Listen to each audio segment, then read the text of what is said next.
Alright, so we're doing this again because we had OBS cropped on us. So, welcome to the Dirty Casual Corner, episode 20. The date is September 1st. And, we briefly mentioned in our last recording before it went down, our state's on fire again here in California. California's on fire. Notably, a place called Knapp's Castle, which is 10 miles up from us, right? About, 10 miles, so it's pretty close yet again, as it always seems to be, right outside our doorstep, so hopefully it's not as bad as, Thomas fire and shit like that. But... No, definitely not, and I mean, we are going to be coming up towards the rainy season again, so hopefully no mudslide. Yeah. But so far, we're just being cooked alive. That's fine. This is fine. Yeah. I'm fine. It's good. We're just in Satan's asshole. No, that's Australia. That's true. Yeah. That is actually Satan's asshole. Alright, so let's get into the watching here, so go ahead and fire them off. Alright, so I'm going to start off in no particular order, except for the shows that Sean's going to talk about. Let me peek at yours. Alright, definitely. So, I've been watching Isekai. There's been an arc for the past 2 episodes where, what's it called? Izakaya Nobu's gonna get shut down by this nobleman trader who wants to buy them out. And he ends up getting shut down by one of their patrons, who goes to the Izakaya, helps them out by okay, I did some investigating and there's been some illegal trading of some goods here and I tracked it down to this city. He's like, oh, okay, cool. And it's in your name. Oh, shit. So, the nobleman's got cut out of everything, and it's hinting in the last episode, it's hinting that he's gonna be, he's gonna get someone's gonna replace him, I just don't know the word for it. So basically, he's gonna have an heir to his company, and, Succession, there you go. Someone's gonna succeed him, and that's why this whole thing's been going on top of politics to try to make the country more open to positive, try to have a more positive outlook in the entire nation, or to other countries and all that stuff. So they're thinking the first step to that is having lager beer, which is what Izakaya Nobu serves. So hopefully it becomes legal and they make a killing. Nice. Well, lager's the best beer, so you can't have that be. Oh, on that note, how dare we start this podcast without at least saying what we have? Oh yeah, so we've got a couple different things. So we already smashed some tequila, just a little, just to some degenerates, Yeah, just to get a little. Pre-game the cast, and now we're drinking some local brewery M Special Sabro Tarde Tangerine Ale. Yeah, it's pretty good. It's got a nice citrusy flavor. It's pretty light. Oh, yeah, it's clean. It's it's got a little tart bitterness to it, but it gets balanced out by the tangerine. I like it. And then once we're ready to get into real shit-faced hours, we got our plat. Our good and faithful, right? Good faithful Bud Light Platinums. Please sponsor us. Or sorry for drinking other brands of beer, man, but you ain't delivering. We got these every week. Yeah, almost every podcast we get. Supporting. All right, so at least send us a shirt. We're gonna have a webcam soon. Yeah, we're gonna revamp the graphics and everything, webcam, everything. So we're upgrading soon. At least in time for our anniversary. Yeah, our first year anniversary.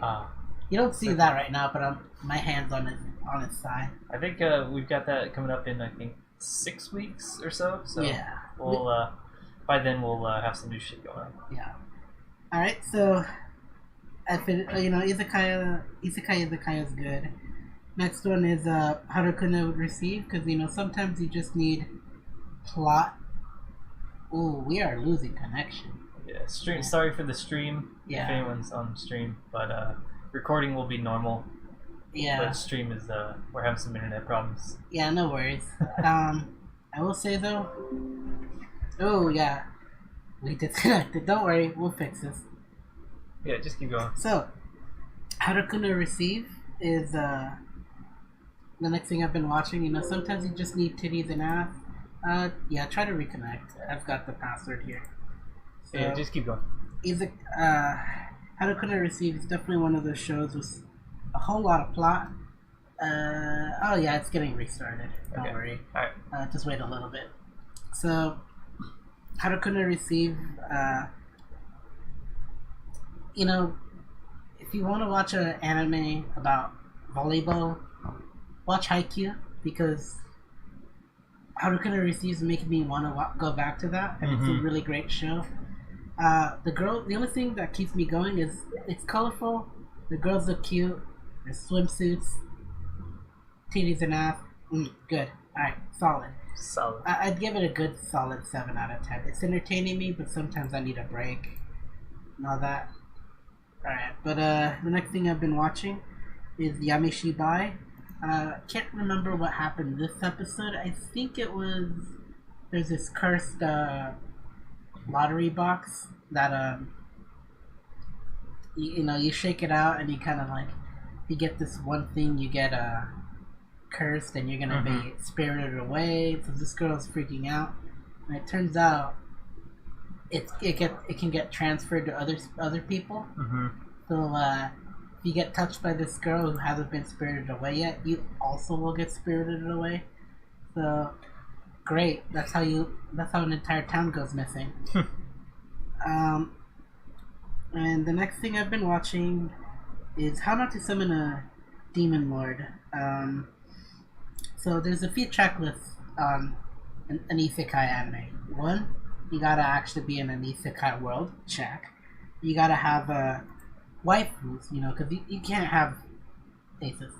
You can't have an isekai show without waifus, and it starts you off right on the bat, where the premise is main character gets summoned as his avatar Diablo, not related to Diablo the game, and he's trying to be enslaved by these two girls because that's the ritual. And since he has this ring that resists like all magic and returns it to the person that cast them, they get enslaved, so he gets waifus automatically. And rapey guy, if you've seen Sword Art, yeah, you get rapey guys a lot. Like, I will say,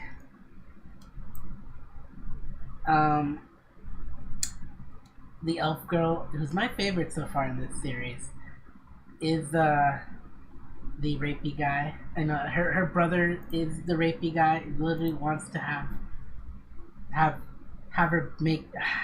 Wants to impregnate her with his seed and all this shit. So nice, solid content there. Nice. And the last thing, in my opinion, that an isekai needs to have is a virgin. Main character is literally the definition of a virgin, where he hasn't touched a girl, and yet like he hasn't left his house. He hates normies. Yeah, he's solid, and it's great. I shouldn't be enjoying this as much as I am. Yeah. But you shouldn't. But it's not bad. It's probably the best isekai show out this season, not counting isekai. Right. Because that's better and higher quality. And the last thing I've been watching, which is something I watched on Netflix a while ago, but I ended up watching it on a streaming website that I will not name for fear that it'll get taken down. Sean dies at the end. Okay. And this. Yeah, I know. I might die at the end. You might die at the end. After this brew and all this stuff. Oh yeah. So, Sean dies at the end is a really meta movie about this. I think a Canadian who he goes to this party, kind of outdoors party, where he meets this Rastafari black dude who's giving out something in a needle he calls the soy sauce. And this drug isn't just a drug, it is literally it is an interdimensional psychedelic mind opening. You take this drug, you don't see trippy things like you're on acid. No, you see other dimensions, you can interact with them, shit happens to you. It's damn. This guy would literally he adapts it to try to save his friend. The reason Sean dies at the end, that's called that, is because his friend Sean goes missing, and he thinks he's dead, but he really isn't. Except that's a different Sean from a different dimension, and he's calling him as a ghost and all this stuff. Damn. So he's going through this trippy thing, and like he sometimes spurs out and like goes into these moments of like total elation of like realization. Like he's having like, I would equate it to a seizure, except that seizure is literally him seeing like the outer fields of the universe it's making, then totally like understanding it before he fucking like knocks out. And it's a really hilarious meta movie. Okay. And they saved the world by saving another dimension from this dimension where Nazis didn't progress in technology, they progressed in biological stuff. And so they made this AI biology thing that like constantly replicates itself and like improves itself. And he makes an entire population his slave, and then he cults them.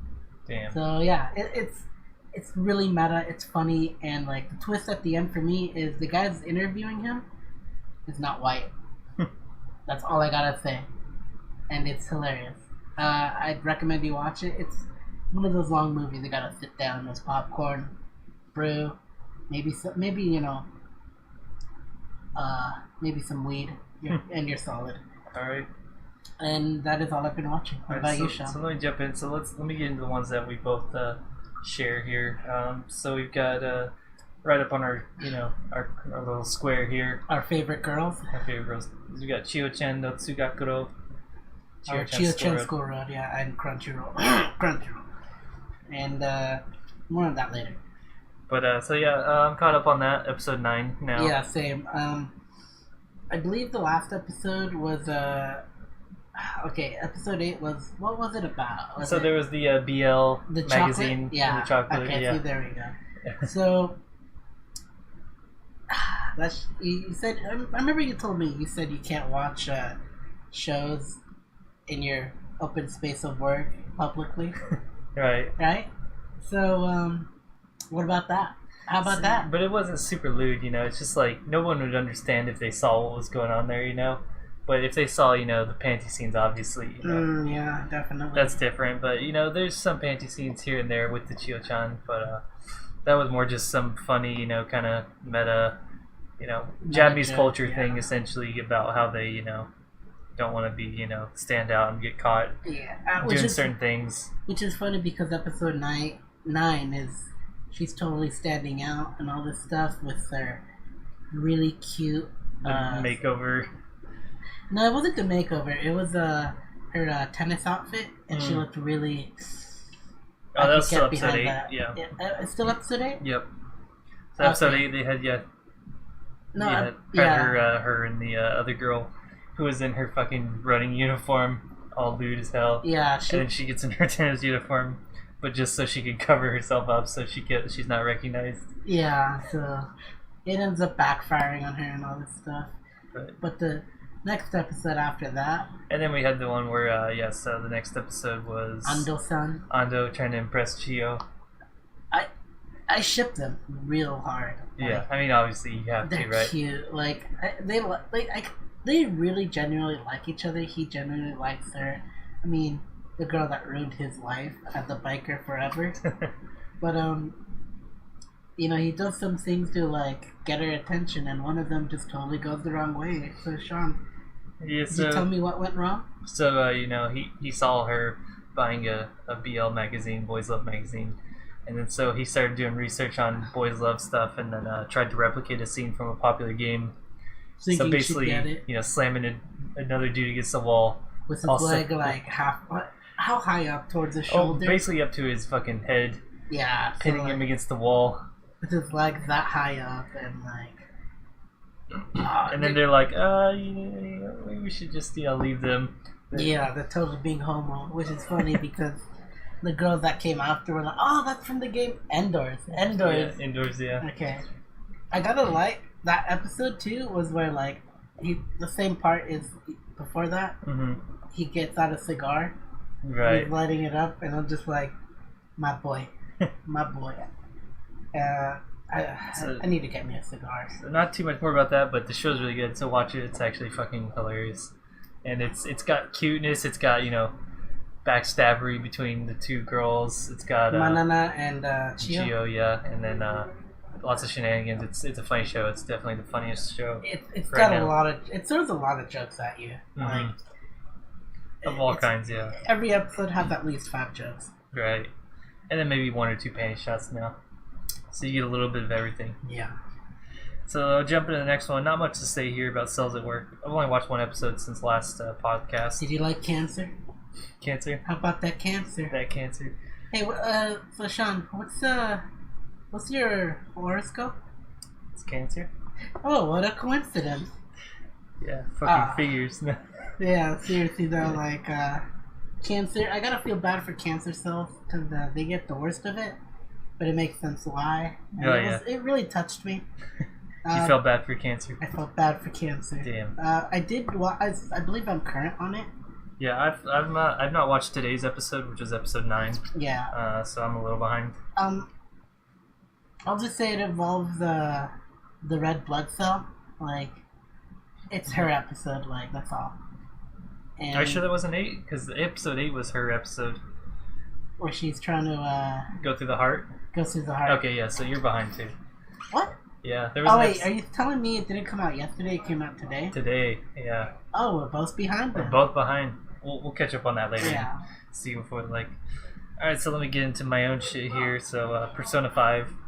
So they're at episode 22, and they're still not even close to the end. But I think they're gonna have another season that they just haven't said yet. Yeah. Just based on one of the graphics at the end of the episode, it kind of seems like it's gonna keep going.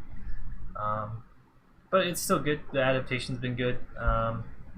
They got past one of the worst parts of the game as far as like writing goes. It's just a shitty, poorly written part that everyone kind of agrees was poorly written. They didn't really. Which one?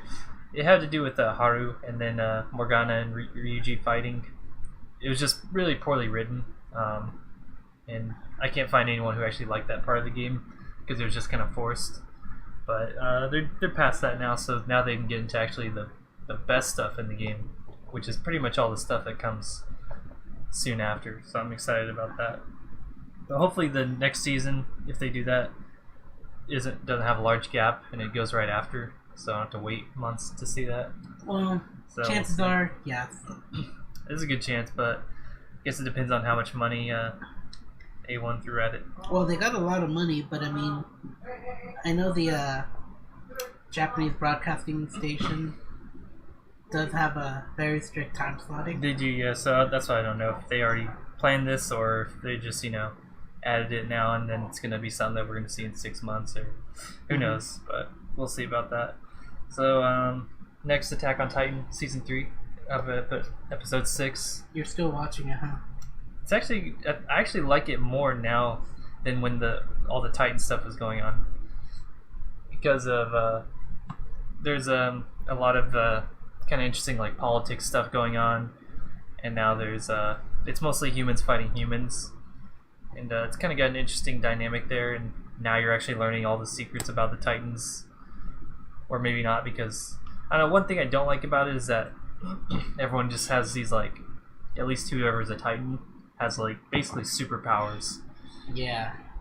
Which is just kind of, they're already giants. What more do they want? And now they have like, oh, I can alter people's memories. I can command Titans. I can do this. Like, all these people have different actual superpowers now. And it's just kind of like they threw it in at the last minute. We're like, yeah, why not? We'll just keep adding on to what they have. I mean, I read the manga up to season 2, mm-hmm. not maybe further, but I don't know about. Yeah, it gets a lot further than that, at least where we're currently at. But it's interesting, but at the same time, it's shitty. I'm just watching it because I want to. No real reason. So Steins Gate Zero. Now this one you gotta tell me. So literally, this last episode. It's slated to have 23 episodes, and we're at episode 19. This last episode, they actually started doing time travel stuff. Well, Kyoma did. And, again, kind of like original Steins Gate, it's failing because, the fate is kind of stuck in however the timeline is, and you can't change it, is what it seems like. So, I don't know what they're going to do for the ending of this, or how the visual novel concluded on it, if if it's already pretty close to the end of the visual novel or this is like the middle. I'm not actually sure about that. But it's gotten to an interesting point, but I'm just not sure if it's gonna be a rushed ending or what's gonna happen. Well, there's I'm not gonna say where I got this time travel thing, but it's like math. Zero is 0 and 1. There's almost an infinite amount of probabilities and numbers in that before you get to 1. Yeah. And you still know that there's 2, 3, 4. So that's basically how I see it for Kyoma. I haven't watched the show. I will, but I love me some time travel. Yeah, they're actually starting to get back into it. So, like I said, I hope they don't rush it and it's a good ending. But we've got 4 more episodes at least, unless they make another season of that. But again, I don't know how far the visual novel is along on that. And what else have you been watching? So I got my last one here, and by far my favorite. So Space Brothers. I talked about this maybe, I don't know, 6 to 8 months ago on a cast. That was the last time I watched it. Back then I watched up to episode 39, and now I'm up to 66 in these past 2 weeks. So I've just been binging it like every opportunity I've had, pretty much. And it's fucking amazing. This is by far the most wholesome show that exists. There's nothing else that comes close as far as like a story about family, about friends, about achieving your dreams and stuff like that. Don't let your memes be dreams. It is fucking amazing. Like, I loved it up to episode 39, but now I've just been like crazy in love with it. Now it's like one of my very favorite shows ever. I mean, that came out a while ago. Yeah, it came out I think 2012, and of course it was overshadowed because again it's a long show. It's at 99 episodes. And if I remember, 2012 was when Sword Art came out. Yeah, I mean there was a few things. I think it was Sword actually fairly popular during its airing period, but it was just overshadowed by a lot of other stuff. Yeah. Like Attack on Titan was coming out, like Sword Art, all that kind of stuff. So Kirito did nothing wrong. I mean, Hunter x Hunter was airing during the same time. Like there was a lot of big shows that were just kind of overshadowing it. But I mean, I came across it. I was recommended to it by my friend Water Marlone. Marlone, but he legit calls himself that. Damn. And he liked it, and so you telling me is giving me an incentive to go watch it because I thought he was talk.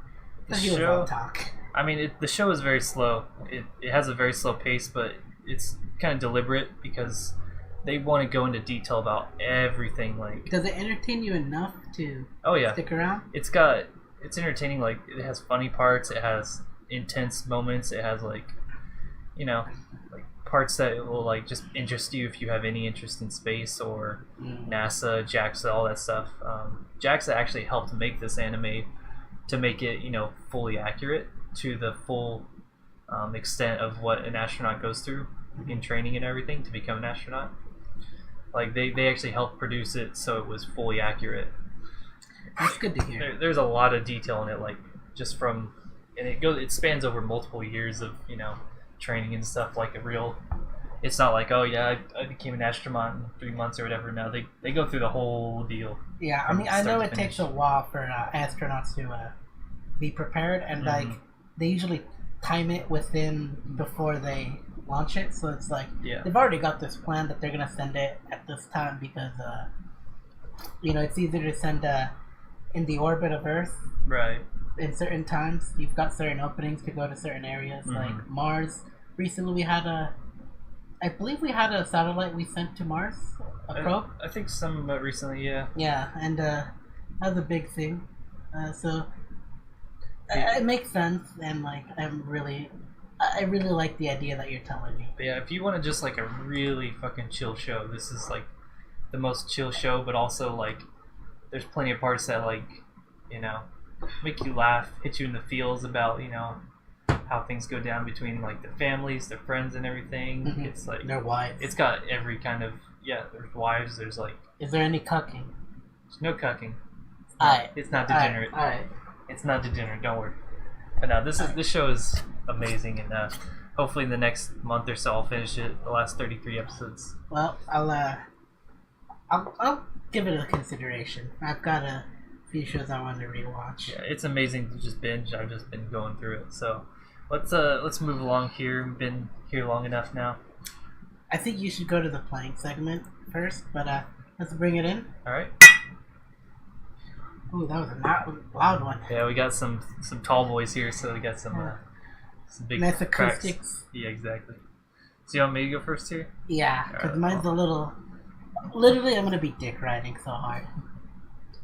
So let me dive in here. So yeah. I was playing Doom last time, Doom 2016. Ooh. Yeah, ooh. I finished it. It was really good. And I'm excited for Doom Eternal when that comes out. I pretty much got every single... I pretty much 100% of the game outside of, the multiplayer, because I don't give a shit about that. But single player, finished all that, all the secret levels, all the collectibles. It was amazing. I mean, I never played the multiplayer, but I did have a great time in the arcade mode. Mm-hmm. Like, just kill as much as you can, get as much multiplayer as you can. Like, right. That legit makes me feel like I'm playing an arcade game. So, high score and all that. Mm-hmm. But, so you beat it? Yeah, beat it, and it was it's pretty good.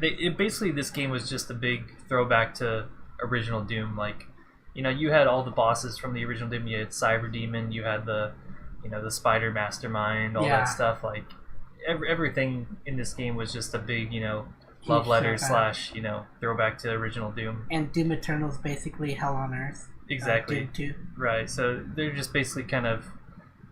It's a new modern way of looking at the old Doom games, but I think they do a good job with them. It's a modern fuck you way of Doom, because like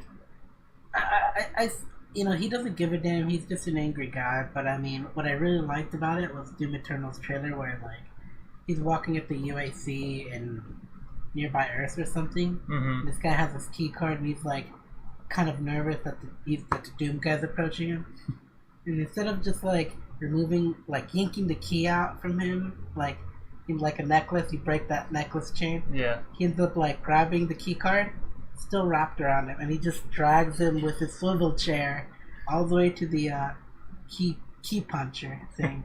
So it's just like, yeah, fuck you, I don't care. Yeah, Doom guy's a fucking legend. Just fucking checks in and checks out. Alright, so I did play just one day on my day off. I was replaying a game called Wings of V. This is by far the hardest platformer I've ever played, and I love going back and replaying it just because it's such a well-made game. This game was made by a guy named Solgren. He was the guy who made I Want to Be the Boshi, probably also one of the hardest platformers that was ever made, and that was a big pop culture hit, and especially among streamers before Twitch even existed. Like, that was one of those big games that just kind of erupted the Let's Play scene. So wait, how did we stream back then? Fucking Vimeo? There was Ustream, there was Justin TV, stuff like that. Oh shit, I forgot about Justin. Yeah, because I remember watching people like Michael 1989, I think his name was, literally the biggest streamer back then, always playing Now I Want to Be the Boshi. And then eventually, so that developer came to make this game Wings of V, which you play a fucking thick angel, and you have to basically battle through... Thick angel? You thick angel, yeah. You have to play a thick angel, and you kill shit, you survive, you platform. It's a fun game, but it's extremely hard, but I love playing it. And now I've been playing, as you can see on the screen, you got Akagi and Kaga from Azure Lane. Yeah, I only know them from Dojinshi, so I didn't know this was a video game. Yeah, so Azure Lane, Dojinshi, cult hit here. It is a mobile game. It does exist. It just recently got a beta on the App Store and Android Store. It's been out for like maybe 2 weeks now, and the game's really fun. Actually, it's kind of like Can Cold, but it actually has gameplay, and they do collaborations with them. They've done collaborations on Azure Lane with Hyperdimension Neptunia, with Cancol, with a few other. Ooh, okay, you gotta tell me about Hyperdimension. I guess on the Japanese and the Chinese servers, they've already done a collab with them. Damn, so not America. We'll get it eventually. Basically, everything that's happened, because the game's been out for like over a year on all the other servers. like China and Japan. So basically, we're gonna get all the stuff that they've gotten just later after it gets localized. But you've got waifus galore. You've got fun gameplay. You got lollies. And Sean, can you show me a little preview for the fans? So do you want to hear a lolly? Do you want to hear? Let's hear the lolly and then a max volume, right? Yeah, so I'll get to that here in a sec once the site's to load. How does the gameplay work? I know you mentioned the... So it's kind of like an action game. So you move around with a joystick. Your crew. You build crews. You have three in your vanguard, 3 in your main fleet. You control the vanguard directly, and you move them around, dodge torpedoes, dodge bomber ships, airships. Drop ships, torpedo bombers, all this kind of stuff, and then you have your main you have your main fleet that you send your own ships and stuff to them. So I mean, if anything, it plays like it's basically an action game. Yeah, an action. It's kind of like a bullet hell. Yeah, game, it's a bullet hell shooter. And you've got all kinds of girls. So we got a lolly here. Did it pick it up? All right, now give us one of your favorites. Actually, give me Kaga. Yeah, Kaga here. So she's the white-haired girl, Fox on the right here. So this game actually has top-notch voice actors. Top-notch voice actors, like all the highest quality, like girls that you find in anime, pretty much. And it's got artists from. There's hundreds of artists that have contributed to this via their Pixit and stuff like that. It's a big game, and it's probably one of the biggest in popularity, I had to guess, outside of Fate Grand Order and Cancol. And it's really fun. So I've been playing a lot of that. And it's free, so pick it up if you feel like it on your phone or other mobile device. And then last but not least, just dropped yesterday, the new Path of Exile Delve expansion. So again, every 3 months they come out with a new expansion with some new stuff going on. It's fun. It just dropped yesterday. I've only played like 4 hours of it after work yesterday, but I'm ready to get back into more. It's definitely more buggy than one of their other releases. I think they definitely stretched it out to their deadline, but it's Path of Exile. I mean, it's the free game. It plays well. It's heavily polished except for a few things. The game's fun. It's if you like Diablo 2 and not Diablo 3, because Diablo 3 sucks, then play it. I agree, except for the graphics. The graphics are fucking amazing in Path of Exile right now, especially with their new lighting system. It looks better than just about any other PC game that I've seen. So otherwise, that's all I've been playing. So do you want to get in? Yeah, get in yours. I'll start off with from least to greatest. So I'm still playing Booty Calls. It's gotten a little hard. It's a little grindy for me because you are trying to there's a lot of things to unlock, and it kind of stops you from.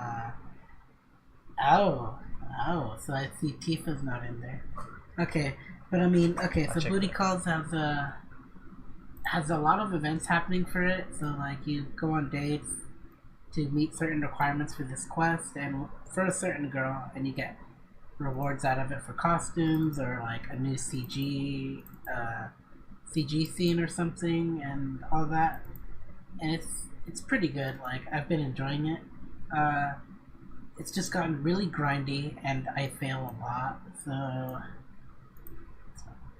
Whatever, it happens.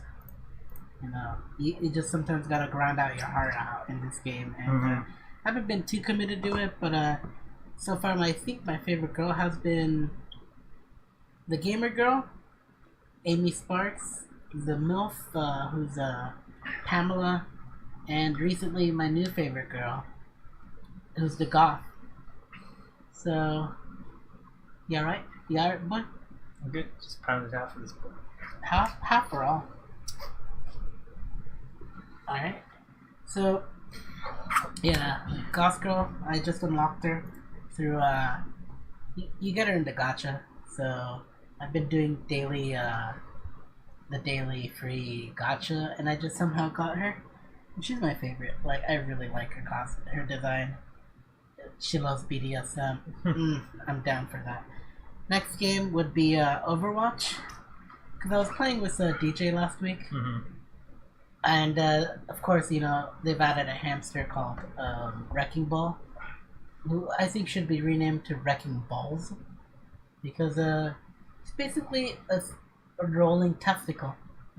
Like, he's got an interesting kit where you can hook, and my favorite thing to do is hooking at a specific angled part, 90 degree at least, near the enemy, like when they get out, and I just go pendulum, full pendulum. So it's just like we'll try to run through it, and I'll just smack them silly.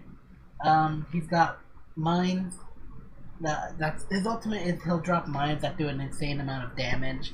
Like so you can use it for, like, example, capture the flag. You can literally run in there with your group and secure the flag by the enemy flag by, like, just putting your mines on the flag, so the people trying to defend it or take it back again. Because you know, if you drop it, if one of your teammates drops the flag, you can put your mines down, and it just makes it a big, huge challenge for them, because a lot of them have to take it out. Right. And if your team is aggroing to defend that flag, it's impossible for them. Like, they'll get wiped because they're too distracted with the enemy or the mine. Like, it's fun. He's a rolling testicle. He's got a shield. He could go into ball form. Yeah, that's about it. He's got a Gatling gun, machine gun, and I've been having fun with that. But that was the last time. Nice. Next game I've been playing is Stellaris. I remember saying there's been a few updates for it, so my save got corrupted for the 5th time. Damn. So I just said fuck it and made a new race. Instead of playing the Imperium of Man, I decided to play a hive mind genocidal fucking race that I call the Salt. Yeah, the Salt. The Salt people are an insectoid hive mind race who want to conquer everything. They're basically the Zerg, in my opinion. They want all the resources and all that shit, like all the minerals, and they've just already nearly wiped out one of their rivals, which is this race of cute penguin-looking creatures that I named. It's one of my custom races, but they're called the Newt.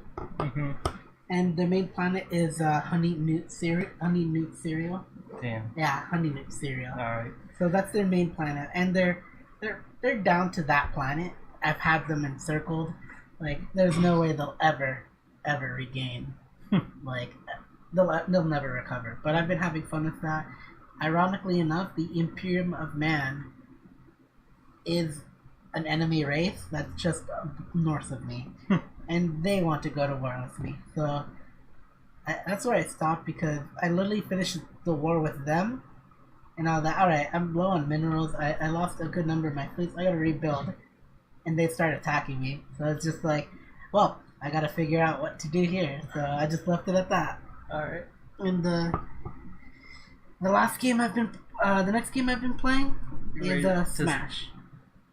Oh, you missed one, didn't you? No, I'm getting there. Oh, okay. So, next game I've been playing is Smash. Super Smash Bros. 4, I believe, right? Yeah. So, I play a good number of characters, but I'm trying to really get good as a Corrin, female Corrin, because fuck Corn. I hate the male version. But female Corrin's cute and has a great, solid kit, man. Like, She does, yeah. like, it's scary. I Santiago was trying to teach me, and then, like, I found out how tough it is to play as, like, against a really well experienced Corrin player. So we've got a decent amount of kit, and there's a lot I gotta learn from that. But I was playing with you and Santi, and I had fun. And yeah, I love me. I love me Corrin. But I also like Lucario. I also play Greninja, and I believe I still play Dark Pit every now and then. And let's not even talk about Me Fighter. There you go. Yes. The last game. Oh, I've been having. It's a constant in the podcast. You know, it's probably a meme at this point. Well, we've got a Bungie dick sucking morning coming up. Yeah. So I've been playing Destiny 2 with a renewed religious fervor now, and before it was the summer solstice events.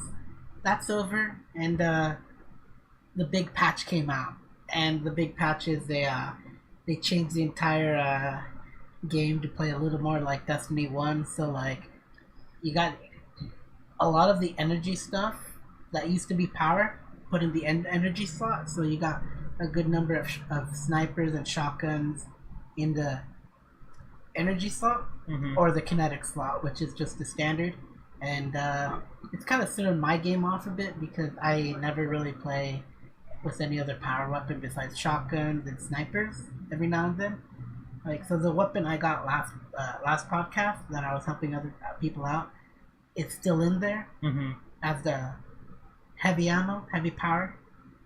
But everything else has kind of been moved around, and like that's all I got. I got a sniper. I got this gravity cannon like shotgun that like just does this force push, gets people out of their supers and all that stuff, makes them not use their abilities for 4 seconds. It's nasty, man, and like if they hit the wall, they're dead. But that's all I got, so I had to grind for a rocket launcher just so I could play PvP, which is great. Like murdering people has never been so fun. Like I've been murdered so many times by shotguns that like different shotguns, see, not the same one. So it's just been a nice variety of stuff. Right. But mostly shotguns, and it's just like, oh, you're a shotgun. Hold on. Just take him out with like a few things. And they came out with a huge update for the preview for Forsaken, which I have. I pre-ordered it, called Gambit. And I've been playing that for the past 6 hours before the podcast. And it's fucking glorious. Like, I got it streamed on Mixer, so I'll probably like upload them to YouTube and all that stuff sometime down the line. Oh, but it's fun. Like it's a it's a PvE PvP hybrid game. So you're trying to go through like, you're collecting these tokens called motes, and you bank them in a vault. And the enemy's doing the same. And every 15, you send a guardian to them. So, I mean, you send different levels of guardians to stop them from... So it'll lock down their vault until they beat that guy defending, you know, blocking them from the vault. And they can do the same to us. And every 25, a portal opens. Every 25 motes you bank, a portal opens. And one of you fuckers in the team can actually go and, you know, go to the enemy side, fuck shit up. And it's basically like Dark Souls Invasion. You got the Red Spirit thing going for you. And... I gotta say I've been really cheesy because I've been using a grenade launcher called the Colony. It sends out little spiders seeking explosions. So it's got a decent amount of range. And since I got a catalyst for it, which is the upgraded version of it, it's almost a guaranteed wipe. It's an insane amount of fucking power ammo because you get a lot before you go in. And I just go, alright, I'm going to shoot it up in the sky with the enemy towards it and hope for the best. And chances are at least 3 people will die out of 4. And if I get a wipe, even better. And the whole point is you're supposed to beat a final boss. And first person to beat their boss wins. Right. So it's best 2 out of 3. So it's been a blast. But the main reason I went so religiously on it is that Bungie devs are also playing the promo for it, and if you beat them, supposedly you get certain things for your Bungie account. So for your Destiny account, you'll get certain things, and like I don't know what they are. All I know is like there's rewards for kicking their ass, and I've got it down, so I haven't beaten them yet. I haven't found them in matchmaking, but hopefully after the podcast, maybe. But that's all I've been playing, and I believe that finishes it, right? Alright, yeah, let's bring it in. Alright. So, now we got reading. Sean, would you like to start this one off? Yeah, let me start it off here. Alright, I'm done. Please. Go ahead, Edwin. Alright. I haven't been reading anything as not terribly common. I have like maybe once a month, but nothing right now. I'm stuck in Path of Exile for this whole month, so I won't have anything. Damn, I lost my hat. Oh, it's right there. Can you pass it to me? My coon skin hat. Thank you. It'll relate to the next part. Okay, so I've been reading a good number of things. Vinland Saga, I'm on chapter 153. It's been updating. So far, the war with the John Viking and the other faction has escalated because there's spies in there now that are helping out Thorfinn and his crew escape. Mm-hmm. And they opened the gates, so the other factions trying to get in and fuck up the John Vikings, who are supposedly, historically, the biggest and baddest Viking clan, I believe. Mm-hmm. And they're really great warriors, etc., etc., etc. And their base is going to be overrun because the gates are open. And that's all I got. Like, legit, it's good. It's gotten my attention every update, but it's not what it used to be. That's for sure. When it started out as a revenge story, and now it's a repenting story kind of thing. You know, Thorfinn's regretting all the people he's killed, and he wants to start a new life.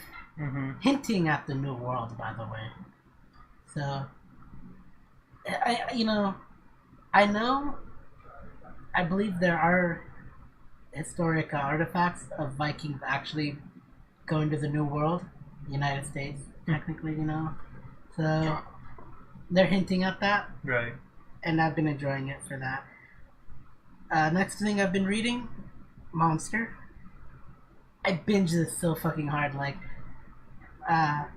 so there was the update for Bungie that happened on Tuesday this week, and I didn't go on because I wanted to finish this manga. That's how strongly I felt for this manga. I was so drawn into the story of Dr. Tenma and his quest to take out Johann Liebert, who's a psychopathic killer who convinces other killers to do his killing and all this stuff. Right. And it's just so gritty, it's great, and I thought there was a lot of throwaway ideas and characters of it, but it turns out it's all connected. So there's this character called Hans Grimmer, who's the guy who he's a spy, but he goes around with a giant duffel bag of paperwork and all this stuff, and you know who I'm talking about, right? Yeah. Hans Grimmer. I remember. Alright, so he back in his time at the orphanage, Kinderheim 511, he was friends with this kid who liked collecting bugs, but always released them because he felt bad for keeping him in, so he'll release them. But he liked bugs, and he liked the cocoa that they got at the orphanage. And it turns out the motherfucker who's called Roberto in the show is that guy. So, man, near the end, I was legit invested. Okay, so this guy is the guy from that thing, and he's a total psychopathic killer who worships Johann Liebert, right, and all this stuff. So, I remember that from the anime. Yeah, fucking solid. And I'd say it's 100% the anime is authentic. Yeah. To the source manga, and it's great. I finally completed it. The biggest plot twist for me is it leaves you with questions. You know, a good story will complete it, but a great story will make you question things like you will never have an answer to it. And this one was basically the mom of Johann and Anna Liebert were what's it called? They were kind of kidnapped, and they were gonna take one of the kids away. So she gave up one of the kids, and at the end, they're hinting their names. She named their kids. You never find out their names, their actual names their mom gave them. And a bigger thing than that is Johann Liebert legit asked Dr. Tenma. I mean, it's kind of like a daydream kind of thing where Dr. Tenma realizes that this is what he's gonna ask, but Johan's in a coma, quotation mark. Mm-hmm. So he thinks his mom gave his sister up because she thought his sister was him. Mm-hmm. So, because they had him cross-dressed. So yeah. So it left me with some unfulfilled questions that I'll never get the answers to. Yeah. But it was a really great thriller nonetheless, and it is. Yeah, you can read the manga or watch the anime. They're both both good. solid. They're all authentic. The anime is authentic as hell. Yeah. No filler, nothing cut out. Everything's in there. Yes. Now the last one. I've got my coonskin cap on. So I've been reading Mein Kampf, and I'm on chapter 5. Damn. I had to stop here because I like needed a little break, but also I was trying to catch up on other podcast stuff for other people. So I spent most of my week this week doing that. Mm-hmm. But chapter 5 essentially is Adolf Hitler's initial start of the Nazi Party against as a counterculture to the Communist Party. Right. And they're both demonizing each other. The Communist Party are using it, the whole SJW tactic of for these specified people, like, oh, you got to do it for these like you got to do it for the lower class people, and then currently nowadays it's you got to do it for the what's the word that they always use, the non-privileged people basically. And they both demonize each other, like legit. Already you when you're reading this, you have the knowledge already that the Nazi Party wins over. Mm-hmm. So far right now, in the autobiography, it hasn't gotten to the point where he legit goes towards World War II kind of thing. Mm-hmm. So I know that he finished the story before World War II happened. So he's totally naive, but it's literally him doing a counterculture to counter communism. Right. And I just see a lot of similarities of what he's saying, what he's experiencing, to what's happening in current events. Where, like, example, Democrats and Republicans are totally slamming each other and demonizing for, like, certain things. It's totally fucking a shit show. And it's happening there. Literally 70 years beforehand. Right. If not a little bit more. Yeah. And deep shit, man. Like, I'll say history is repeating itself in certain ways, and hopefully it doesn't go the way, you know, that Adolf Hitler did. I mean, mind you, yeah, the Nazis won the political struggle in this, but communism in Germany would have been equally as bad, if not worse. So yeah, very deep shit, and I'll probably supplement Mein Kampf with Alexander Solzhenitsyn's book, which I mentioned a while back. I just didn't get around to it because it's really fucking depressing. So that's all I've been reading. Right. And it's still heavy shit. But sometimes you gotta get out of your comfort zone. I guess so, yeah. I mean... Alright, so now we get into the news. The meaty topic, the news. Getting a little deeper here. Yeah. Man, literally too angry to die. Well, I feel a struggle. Feels similar, yeah. Sean, would you like to start this one off, or should I? So I'll rapid fire these off. I've got a couple here. Yeah, I might have to do the same. So again, I've mentioned before that I've financially backed Bloodstained on Kickstarter. Mm-hmm. How'd that go? So I mean, I'm still hopeful for it, but so it was actually delayed again. So originally the game was supposed to come out in 2016 or 17, and it's been delayed, a few years already. I've seen the product, I've played the beta and everything, and it looks good, but it's been delayed again to 2019. And then the PS Vita version was fully canceled. So get shit on, nerds. I have a PS Vita actually. I've played like 2 games on it ever, and I regret buying it because it's actually, I mean, it's not a terrible console. It's just, I don't know. I don't like playing on it. It's one of those things, like, it's a good console, but it doesn't feel good to play on, really. I don't know. PS Vita sucks. Yeah, I mean, I don't think it's getting made anymore. It got canceled right now. I mean, yeah, they're actually canceled. They're completely discontinuing Yeah, production. Thank you. No more games being developed for it. So no more units being made. I mean, I guess I'm glad I have one, just if I ever want to play certain Vita games, But I mean, I have one. I mean, same, yeah. I mean, if anything, Japan's the only successful story the Vita ever had. Right. And yeah. even then, it was totally overshadowed Outclassed by mobile or PSP, the original PSP. Oh yeah, but even if you want to compare it more recently, Nintendo DS destroyed it in every way, and phone games. It's too hot. It's too hot for that. It's hot. We got a fire next to us. We ain't got time for that. Yeah. All right, so here's another interesting thing that just kind of happened out of the blue. So Square Enix said that they're delisting The Last Remnant from Steam, which is interesting because that's a game that 10 people have heard of, and I own. I had a chance to play it on PC. Uh-huh. And I never did, and now I regret it. It's a very, very interesting game.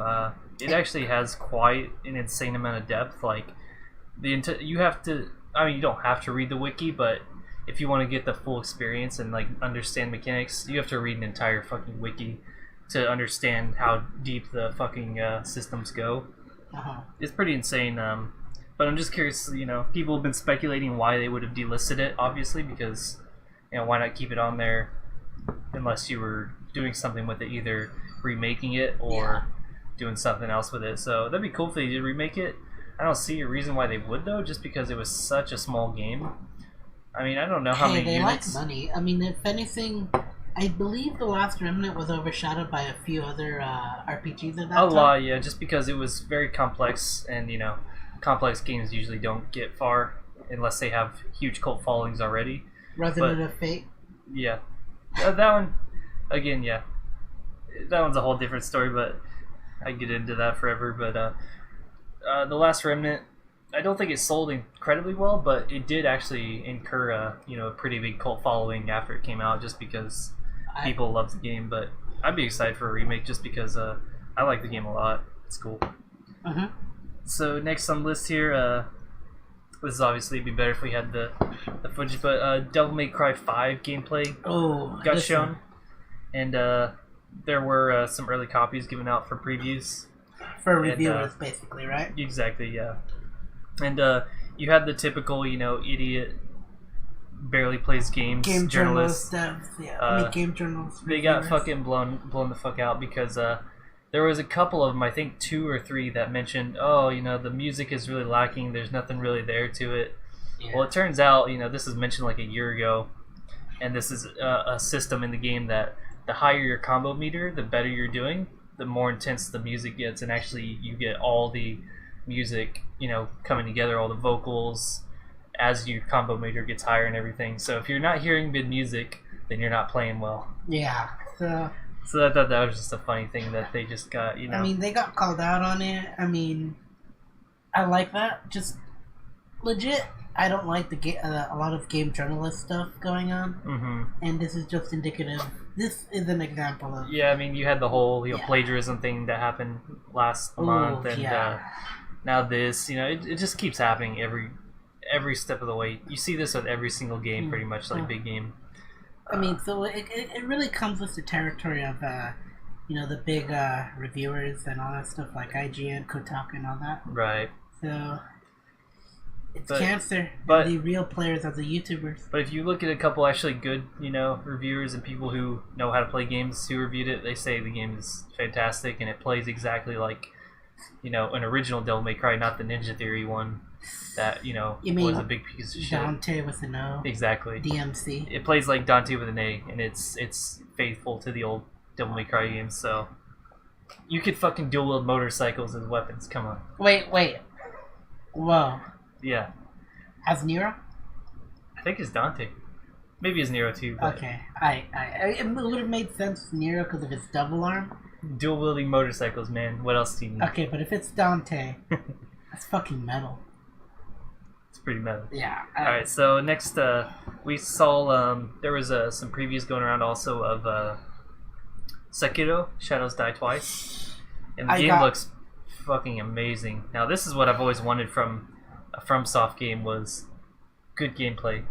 No RPG elements. I mean, it didn't look like they had any. Yeah, basically this one has either little to no RPG elements. It's basically all about, action and combat, which is, it's not like, it's hard to not compare it to a Souls game, but I think you have to look at it a bit differently. I'm sure the engine is similar because it looks pretty similar, but the gameplay is obviously much faster. It's more based around parrying and countering, dodging. And the game looks amazing though. Like, it's really interesting. I love the setting. I love just the way the combat looks. It looks very fluid and fast paced, which is what I've wanted from the FromSoft games, because traditionally the gameplay is always clunky as hell. Where if it was a lot more fluid and better, then I think it would just kind of add to the whole experience of how they make their games so immersive and everything, and build around the worlds. To be fair, I always thought, I mean, if anything, Sekiro kind of played a little like Bloodborne or Dark Souls 3 technically. Probably something like that, but this definitely looks a lot faster. Yeah. I mean, I've played enough Bloodborne to know that this game is definitely much faster, and it's more focused around heavy action combat and really going one-on-one with opponents and really just outsmarting them and just figuring out every little thing they do just so you can tear through them in the next times you fight them and stuff like that. Okay. And it's got the whole mechanic where it's not as punishing as the other games, where you do have one extra life. It seems like you die and you can come back to life immediately to either backstab someone or get right back into the fight. So you won't have the cheap deaths, I don't think, in this game that you would have in the Souls game and stuff like that, where oh, I just didn't know that there was a fucking trap here and just died and have to come all the way back. It's more like, I died because I played bad, let me give it another try. Alright, I still played bad, now I have to restart, kind of thing.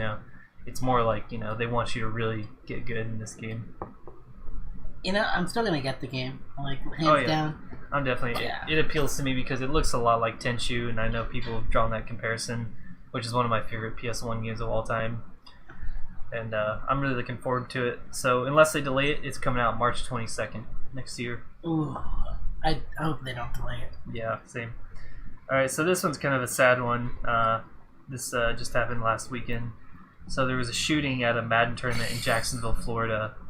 And it was just such a, dumb, who knows what the whole real story was about the whole thing, but it was apparently over a lost match. From the champion, right? I don't even know if he was a champion, but he was a renowned player. At least he was top, I don't know, whatever, 10, probably something in the world. But he lost the match, leaves for a bit, maybe goes out to his car or something, brings a gun in, kills the person he lost to, kills another person. I think he wounds a few others, and then eventually kills himself. Yeah. And it's just really sad.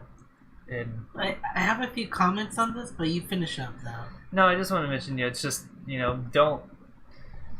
I don't know. There's so much to unpack there. I don't want to get into it, but it's we'll never know for sure what he was thinking because he can't give a statement. He's dead now.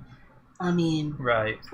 Legit, he probably felt so frustrated and angry. I'm inferring here, but he felt like maybe that was his entire life. Who knows? I don't know, and he ended up just giving up and just it takes a lot for a person to really go down that deep to want to do as much damage and leave as much of an impact in their life before they die. Right. And we have Elliot Rogers, as an example for that. Our local psychopath here. Yeah, I do remember that ran over people at UCSB, just right next to us. He didn't run over them. He shot them. Oh yeah, he did shoot them. He shot them up, and then he was gonna get more, and then because he convinced other people to go to their place because it was a party. Yeah. But he ended up offing himself, and same thing happened here. And all right, but just to go on to my my dark side here. You know what they share in common though? They're both Jewish. Ah, fuck. Oh. Oh. I'm continuing it from last week. Alright, Okay. okay. I won't go any further, but Oh yeah, on the comment of that, to be fair, I was kidding about the shirts. We're not gonna make shirts. I'll send you one of mine. Okay, but I gotta say though, this is definitely being used as a gun control debate, which is stupid.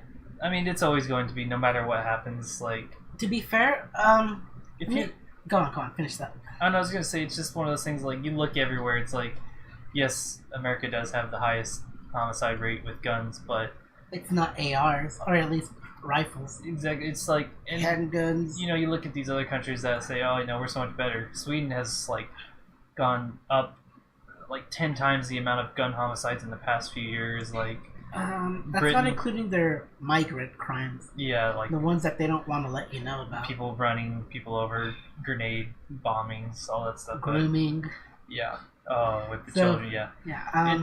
Every fucking country has their own problems, but America's the largest, and their problems are always, you know, spread out in the mass media. Yeah. And you're gonna hear about them. So. Alright. Now, if I can make this comment though, what is an AR, Sean? What is it? What do you know about the word AR? Assault rifle. So. Anything else that goes into mind? Has to be automatic. Okay. It has to be a certain caliber, I'm assuming. Alright. So, you think that. You're kind of half right. But the actual term for AR is automatic reloading. Okay. Which is a feature in a lot of common handguns where you shoot and the bullet is automatically, you know, loaded in. You don't have to cock it or anything. Guess what is included in that?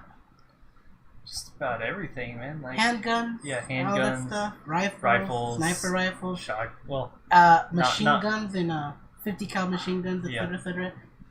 So when you hear, you know, the whole gun control debate, they'll say, you know, a term like ARs and all this stuff, and people automatically assume assault rifles and all that stuff. Mm-hmm. But no, it's not the rifles that are really being used, except for the one in Vegas last year. Right. But that was just one of the exception, because everything else was handguns. Right. Recently, you know, Elliot Rodgers was a handgun. This one in Florida was a handgun, and you know, I'm just saying. I just noticed that, like, I just can't help but think the media wants to shut down the gun control debate by just saying ARs are all bad, by not saying what an AR is. And like, okay, I do understand people saying, okay, we need to take guns out of people's hands, but I don't think that works in America, because there's such a huge, insanely amount of saturation among the population with guns, where if you're going to take away guns, you're going to take away legal, you know, owning guns. The illegal ones are going to stay, obviously, because they're not going to turn them in, because if they turn them in, they're confessing to a crime of owning a gun. Now I will say this. Illegally. Yeah. Now I will say this though. I support legal gun owners. You know, I support the Second Amendment. You know, you have a right to defend yourself. Same as free speech. Mm-hmm. And the reason, you know, the people use the Second Amendment as they'll say it's an old bill or amendment. It's an old amendment that you don't need it, without thinking what the consequences of that amendment is. So the consequence of that amendment is, you know, if anything, the Second Amendment is, if you want to protect yourself from a corrupt government, you have the right to defend yourself from a corrupt government. Yeah. So back then, you know, the United States was formed. People didn't exactly know if they can trust the government fully, because, you know, they just left the monarchy of the United Kingdom, and they didn't like that form of government. So they put that as a way to, like, deter the government. Basically keep them in check. To keep the government in check. And I fully agree with that, because so far from what I'm seeing right now, no offense, people are slamming each other, and they'll use any way to demonize each other, and you know, the media is totally cutting out the people that matter, you know, for a minority of a few people. Yeah, I mean, obviously they always will, because whatever they can cut out to support their own, you know, agenda, they will. Yeah. That's a common practice anywhere on both sides of left and right. You know, it's always gonna happen, and you're just gonna see it. And you don't hear a lot of fucking former legal gun owners go off on their own to do this stuff. There are exceptions, but not as many as the media wants you to say. A lot of those are illegal. The legal ones, it's like barely. It's so small, such a small amount compared to the illegal ones. Yeah. Yeah. So I'm just saying, like, don't do your homework, dig a little, and you'll see that this whole gun debate thing is a little ridiculous, but they want you to think that way, and that's how I see it. And I hate putting my politics in that, but like, people aren't doing anything wrong with these guns, a good majority. Shit, man, I've literally seen fucking a video like of a fucking crazed dude with a hatchet breaking into a dude's home. The guy luckily had a gun to protect himself and kill the guy that was about to murder him with a fucking hatchet, like stuff like that. It's like. One of my former favorite YouTubers, I don't remember their names because it was a few years back, but he had a story where he ended up telling that he got broken in by a few people, and he had a legal AR, a legal rifle, automatic reloading rifle, and he literally, once they saw that, the guys knew they were outclassed because all they had were handguns. And, mind you, you can take out a rifle owner with a handgun, but the advantage is in his favor. You're probably gonna go down with him. So like, they did not take that chance, and like, he did not have to shoot a single thing. Right. And to those people who say they want to take the guns out, they should have a limited amount of ammo and other stuff. I'm a consumer.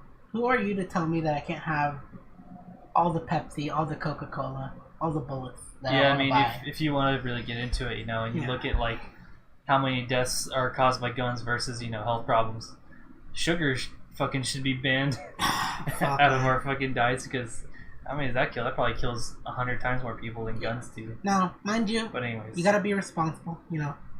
To quote a great philosopher, Uncle Ben. Yeah, you know where I'm going with this. With great power comes great responsibility, and I hold on to that. So I got one last thing here. We're still on Doom Guy mode. Too angry to die here. Oh fuck, I am too angry. So now we got Riot Games to talk about. Which one? The diversity thing happening? Yeah, so they had to go woke apparently. So Kotaku, our favorite game, or whatever, quote unquote game journalists, they wrote a hit piece on Riot Games, which was from the help of two diversity old former employees and some anonymous sources that were not given, about how bad their work conditions are, how all this sexual harassment's going on, all this stuff. And Riot decided to bend to the will of this, Kotaku and shit, which they shouldn't ever do. Don't ever bend to the will of like these fucking social justice pieces of shit, because they don't know what they're talking about. Exactly, it's like they think okay. We'll get into this in the next main topic. In more further detail. The employees are not doing something good. The employees did not try to help at the company itself. They did not try to talk to HR to fix the problems at the company. They left the company and then try to bash them after the fact to try to become heroes, essentially.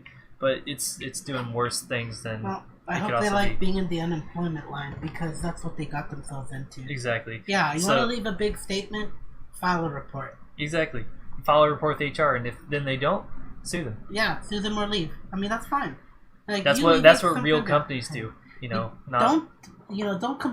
say that there's a problem and leave it without doing anything about it. Right.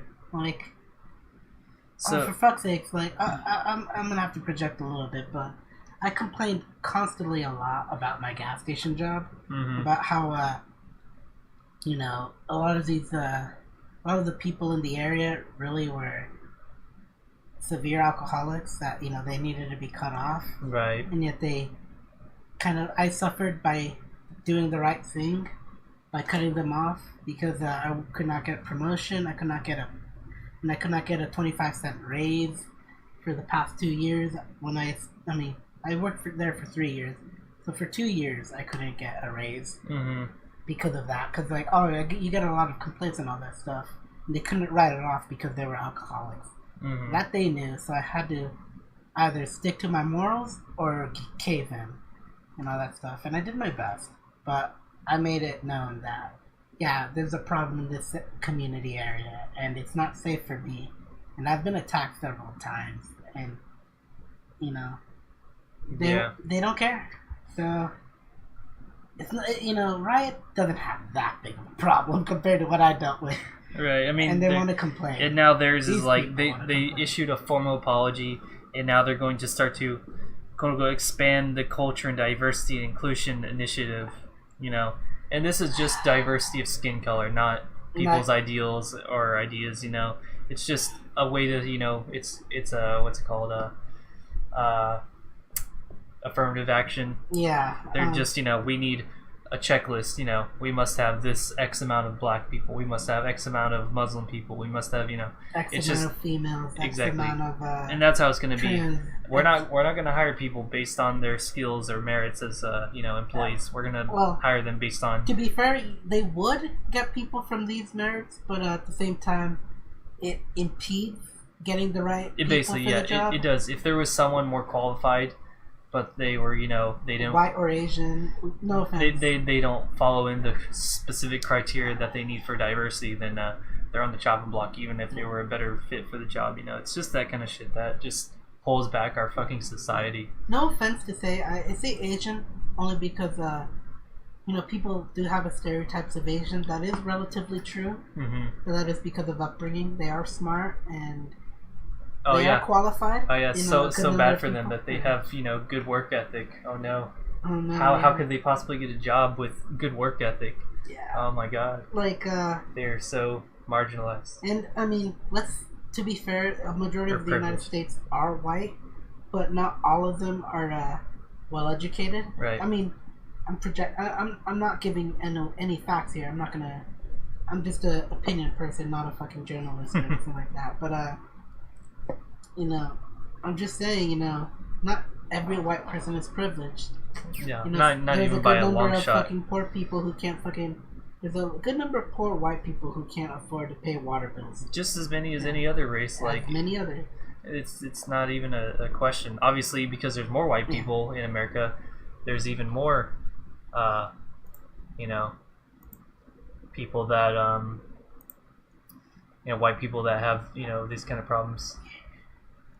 So yeah, it's a double standard I hate. But what can you do? This is the world we live in now. But hey, if you are a minority, go apply for Riot because you'll have a good chance now. Didn't we actually talk about a Discord where they only allowed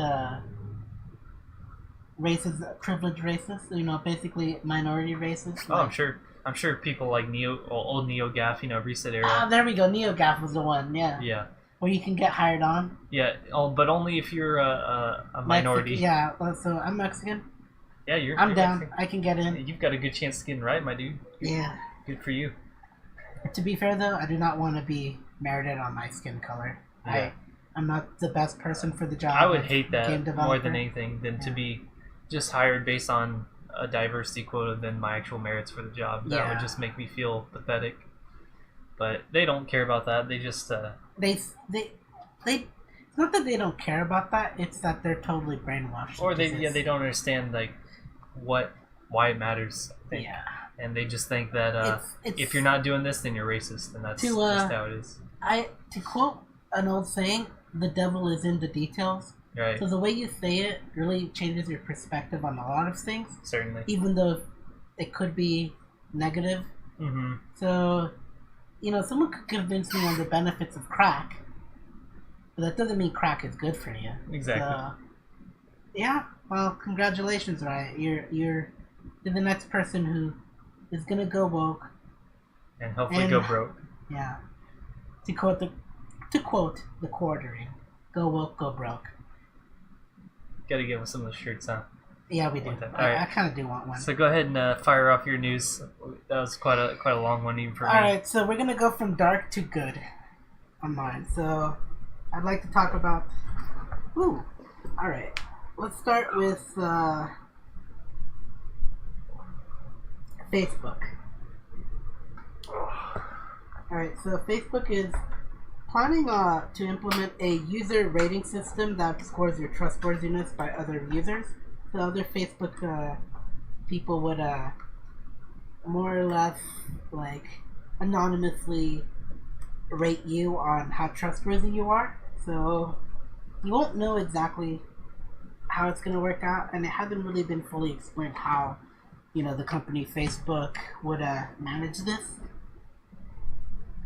But the only thing I can think of is how people will abuse this. And given Alex Jones did get kicked off a platform just because of his total crack way of thinking. And mind you, he's just playing a character, not this isn't what he actually believes. Same as Roseanne Barr, where she made a comment, but she didn't really mean anything bad by it.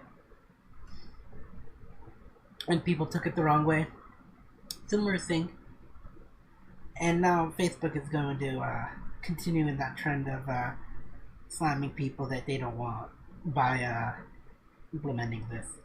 It hasn't been stated how it's going to be implemented, when it's going to be implemented, but there's going to be a lot of abuses in my opinion because, well, fuck, I've totally fucking was a part of a few campaigns of 4chan to get Justin Bieber in the worst places in the world to for concerts. So yeah, you know, I was a minor part of that, but yeah, you know, if it's anything like that, Facebook is definitely going to be a lot more totalitarian. And yeah, yo, hold on, Sean, do you remember? Yeah, just put the top latch on. Alright. Go ahead. So, do you remember back in the day, the Justin Bieber concert thing where they were like, "Oh, give us tell us where you want Bieber to show, and if you vote for it, he'll go there." Right. There was a 4chan raid. Oh, okay, yeah. I think I briefly remember that. Yeah. So imagine that, except for Facebook. And this is a Facebook trustworthiness thing. Yeah. So yeah, I mean, people can totally slam other people. It can be abused so heavily, and it's just totally bad. And man, this isn't even the worst thing. It just means it's the worst for everyone. Alright, so here we go. Now, I don't know if you've heard about this, but Sean, do you know about the cross-country cyclist that got killed by ISIS a few weeks back? I do, yeah. You mentioned it to me, and I took a look into it and saw about that. That's pretty sad, but I don't know. Yeah. Go ahead. Well, to be fair, I just wanted to highlight it as a cautionary tale because this guy and his wife quit their work and use all their savings so they can go cycling all across the country. Weeb. Thank you. Yay, thank you, Zen88. I mean, I don't know when you posted that. Put a penis on there. You know what I mean. Okay, we need a dick. We need a dick. Oh, get it on there. But, to be fair, you know, it's a cautionary tale because these guys quit their job. These people quit their job. You know, the couple quit their job to go cross country because they believe that all cultures were positive on all this stuff, and that they would help, you know, outsiders or people in need and all this stuff. And I gotta agree, that's half true because India, the Middle East does have, and let's just say a lot of Western culture is built upon the idea of like giving to the needy. Right. And that still holds true to the Middle East, Asian countries, India.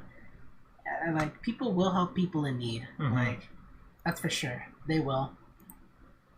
Not too long ago. Thank you, Zen Man. Sorry if we missed it. Yeah, sorry, man. Go on. But, you know, these guys believe, this person in his blog believed that, you know, oh, these guys are, you know, everyone's good, everyone's great, and we're gonna totally go ignore, you know, common sense and just go cross-country cycling and all this stuff. And they got the bad end of the stick when a few ISIS members got caught wind of this. Not them personally. Not necessarily. It was it was, you know, the cycling group. extremists. We don't even know if it was ISIS, but ISIS likes to claim, responsibility for everything that happens against Westerners. But to be fair, the way they died is indicative of an ISIS attack because they did get run over. That's how it happened. I don't know if it was a truck or a van, but they got totally slammed by a vehicle. What was that Halo reference? When you kill people with a vehicle? It's been so long since I played that. I mean? What was that? I'll find it, but anyways. Yeah, so it's basically like that. And any survivors that were left over, they got killed. I don't know if it was a gun or if they were stabbed. Yeah, who knows, but these guys got the bad end of the stick. They tempted fate by doing this, and vehicular slaughter. I think it was called that. It might have been, yeah. I'm trying to remember. I think it was splattered. Splattered? Yeah. They got splattered. Yeah. So it happens, that these guys were really kind of naive, and not to totally just a family of their loss, and all that stuff, but they did set themselves up for something bad. No, it's just if you decide to travel anywhere in the world, be safe. Yeah, don't go outside of safe places in general if it's a bad kind of or possible bad area. You know? The Middle East, especially, it's not like it's necessarily a bad place, but there are certain areas where you want to avoid, obviously. Definitely, and and not to say that you can't die in the United States, because of course now you might fucking get fucking shot at a Madden tournament. Who fucking knows, right? So just saying, have a little bit of common sense, and you'll probably live a lot longer than what these guys went through. Right. So what else? You got anything else to dip us into here? Oh, I've got a good number of Madison. All right, we'll fire them off. Let's get through this. Overwatch releases a new cinematic for D.Va, which I think is really bland, but I heard no one liked it really. No, it's kind of really bland. They really should just delete Tracer and make they should just delete Overwatch. D.Va the main girl. Just delete Overwatch and make Diablo 2 remaster. Alright, on that note though, the Overwatch what is it called? Blizzard did have a promotion for the new D.Va cinematic by doing the Nano Cola kind of event. So you watch Twitch streams for certain hours, and you get sprays for it. So 2 hours you get a reward, and if you get up to the 8 hour mark, you get tier 3 rewards and all that. Mm-hmm. So it's interesting, So right. It gets fun, and on top of that, if you get 9 wins, you get a new D.Va skin. So it's giving you an incentive to get back into the game and win. Not as D.Va, but just in general, get 9 wins on any mode. Ranked, arcade, regular. So not a private not private custom games, but whatever, anything that gives you a loot box. So yeah, it's an incentive to play, and I might play later today or tomorrow. Because I really want that skin, and I've literally been only caught up on D.Va skins since I got the game. The only person that I've ever been able to unlock all the skins was D.Va. She's trash. It's all about me. You're not wrong, but shut up. All right. And I still want to keep up to that tradition of having all the D.Va skins. I've got all of them unlocked, so all I need to do is get all the sprays, all the voice lines, which I have Junkrat for. So my Junkrat has all the sprays and voice lines for his character, but D.Va's does all the skins. So I want to continue that. Right. All right, next one. Stellaris is coming to the Xbox. I don't know when, but I thought the announcement was really great because I like Stellaris, and it can definitely work on a controller because I don't know about the micromanaging bit, but I definitely like it, and I've never played it on the controller, so I might give it a shot, and it might play like Halo Wars and Halo Wars 2, which I like. It has a really nice user face. A little janky, but really nice and solid. Next one. Ooh. I don't know if you've heard of comic artist pro Ethan Van Sciver, Sean? Nope. Alright, so he's done a good number of Green Lantern comics. Okay. Good Green Lantern comics before the SJW takeover of Marvel and DC. And he's one of the good comic writers that has been consistently decent for its user base and like for the character, the universe it is in. Right. So, he's the guy who kind of campaigned for Soy Wars or Soy Wars Sorority. So, yeah, this guy, he's been getting attacked because of his comic book on Indiegogo called Cyber Frog Blood Honey, which was a property he made before he got on DC. So he rebooted it, and he did an Indiegogo to try to like promote it and like get copies out for it and publish it. And he succeeded spectacularly over his quota, what he asked for it, and people are attacking him for it, and not just any other people. Zoe Quinn and apparently a writer for Marvel, who I got the name for, and he's a little shit because his name is Robbie Rodriguez. Oh man, this motherfucker. Zoe Quinn's in the comic scene now, and I hate it. I could have something to say about her just because. Go on the Quinn. Okay, well, it was just a really okay. So obviously, she did a Kickstarter, year ago, 2 years ago, something like that, for a new game that she was gonna make, a visual novel, and she, after a year or something with no update, she just released an update, I think yesterday, with an apology, essentially saying, "Oh, I ran out of money. I had to get a day job to start, funding this," which is Didn't she meet her goals though? Yeah, she met her goal, and she hasn't updated in over a year, and she basically just said, "I ran out of money. I had to get a day job to support, doing this. I'm still making the game." But then, 10 minutes later, she shows that she's vacationing in fucking Tokyo. I wonder whose money she's using to fucking vacation in Tokyo. Going to Tokyo is not fucking cheap. I've been there. It's one of the most expensive places in the world. I've done the math for Tokyo. With $1,000, I can definitely go there for a week. Yeah. A week. And that's if I don't leave the station. But no, she stay at capsule hotels. And she talked about having to work on her birthday and stuff, which she lied about because her actual birthday is September 4th or something like that. But she changed her birthday to August 15th, I think, just so she could have it be the same time when Gamergate started, just so she could get more attention around it. She's fucking psychotic. She's psychotic, a pathological liar. So she's just like Anita Sarkeesian. She can't make a name for herself without having a drama around her. Yeah, exactly. Drama. She can't do. She's basically nobody if she's not a victim. All right, basically. Now, but anyways, not to talk about a victim, but an instigator. Robbie Rodriguez sent a tweet to Ethan Van Sciver. Guess what he sent him? What? A tweet about his ass. He literally he took a selfie of his mooned ass and sent it to the guy. And he took it down, but there's screenshots of it, so it's out there on the internet now. So damn. I'm just saying, these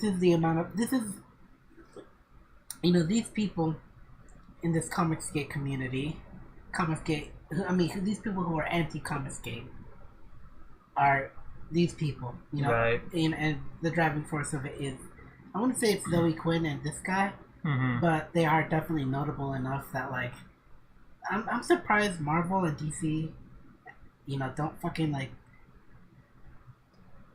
put them in their place. Because I kid you not, you're killing a community, you're killing businesses. I just don't understand as a business, why would you want to put your name with that? Just even the amount of drama, even if it's not even anything bad. It's just why put your whole brand, your whole name out there with all that? Why even bother? Because you're gonna get backlash no matter what.